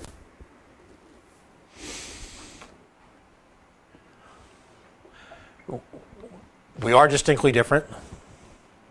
We are right. And I believe it's time to tell that story to the rest of the world. I think so. Wow. And it's really not that hard, is it? No. You're here, I'm here. We've got tons of awesome people who are here. And they're broke because they work their butts off and they pay and put all their life and energy on the line because they realize there's a moral imperative. It is not that hard. We are fighting because we care. And it's our lives too. And if I can co-opt a phrase from our from our progressive friends, it actually, in its own way, really is about the children. Because things are so fundamentally wrong now that as someone who's a little bit older than you, there's a couple of us graybeards in the movement here. Some who've been in the movement longer than, say, me. But I will probably need, at some level, to make sure that my children, who, by the way, I made Arvin almost teary at the convention. My children have never attended a day of public school. He cries? I saw a moistening. He was so excited. But it really is about future generations. We can continue to saddle them with debt on a physical level. On a spiritual level, we could continue to diminish the exceptionalism that this country once represented because it celebrated the rights of the individual. It didn't subsume them to the collective. We can continue to fail people internationally. I think we all agree right now we're not going to drone the Liberty into them, are we? No. we can continue that, or we can draw that famous line in the sand. And I'm convinced that the libertarian movement, and I pretend not to be an expert, that if we don't draw that line in the sand now, in anticipation of the up-and-coming titanic election that's about to take place, then I feel spiritually we're lost. And it really is at that dividing point. Yeah. 2016 proved to us once and for all, and again, I love Gary Johnson. Huge fan. He's one of the reasons I'm here. I always tell the story. I was driving along in northern Massachusetts on a cold, cold night, and I'm listening to the radio, and some guy gets talking on the radio, and he's talking about running for president, and he's talking about self-ownership and individual rights, and blah, blah, and I'm like, who is this guy? So I call in, and Dan Ray who said, talk to our guest, Gary Johnson. That's why I'm here. And I know a lot of people don't see Gary as the most devout libertarian, but you know what? He's the reason I'm here. But it's time to step past that, recognize and embrace everything that Gary Johnson has done for the movement, everything he's done, look at all the positives, but build on that. Right. We can no longer settle. I refuse personally to settle anymore. I am not going to be content with anything other than a completely different way on how people in this country live their lives. And the way that they live their lives should be of their own choice. But I am not going to be content until people have that choice. And I don't think anybody in our movement should be content until people truly resume self-ownership and resume self-direction. And that's why I'm so grateful that you're jumping into this, because I'm convinced that it's voices like yours that have to be at the front now. Not in 2019, not in 2020, but now. Libertarians need to assert themselves and stop being afraid of being libertarian. Right. Absolutely. So we should all run. We really should. Every single one. I know you're in the organizational stages of the campaign. Have you got a website up, or you're close to having a website up? Very close. Yeah, we did a soft launch announcement in July and kind of carrying through, and then we're doing our hard launch January 1st. But our website is RUFF, Phillips, PHILLIPS 2020.org. So roughphillips2020.org. Great stuff. And you're on Facebook at? We are Kim Ruff / John Phillips for VP and POTUS 2020, I believe. Excellent. We also have a state page for every single, so Ruff Phillips, we have like Arkansas for Ruff Phillips 2020. Every single page, plus Puerto Rico, Liberland, and and Namibia. We're very popular in Namibia. And you know, Liberland calls out to me, believe me. I'd love to get Mr. Phillips on sometime in the coming weeks so we can have a similar conversation. I just want to thank you for coming on. I know it's a Friday and it's the holidays and all that, but I admire you on a personal level, on a political level, and I have great admiration for the journey you're embarking on. It's going to be a challenge, but damn it, it needs to be done. So Thank you so much, Pat. I really appreciate you letting me be on your show. It's awesome. All right. And if folks, it's going to be out there in perpetuity on Facebook Live Land. So people can listen to you rapidly, and then they can point to the guy behind the screen and go, well, that's him. But let's start the dialogue and let's keep it moving. Okay? Right on. Thanks. Fair enough. You've been listening to Kim Ruff. She is running for the presidency of the United States under the Libertarian banner. She is, as they say, that libertarian. She is, as I say, a libertarian fabulous. She is a radical libertarian. Radical is not a dirty word anymore. It shouldn't be. Radical means you simply believe in something. We had a party here in Rhode Island called the Moderate Party, which met its fate, if you will. There's no courage in being moderate, in trying to get along. When there's problems, there's profiles of courage, mean people stepping beyond their boundaries, stepping beyond their comfort zone, engaging, fighting. Yeah, that word fighting, yeah. It's not a bad thing. We are the Coalition, loud and proud outreach point, free, civilly disobedient media broadcasting live on the Worldwide Coalition Network here at the GoLocal Live Broadcast Center. Tonight we had on several people who clearly, as our hashtag is, take it personally. I invite you to follow all of them.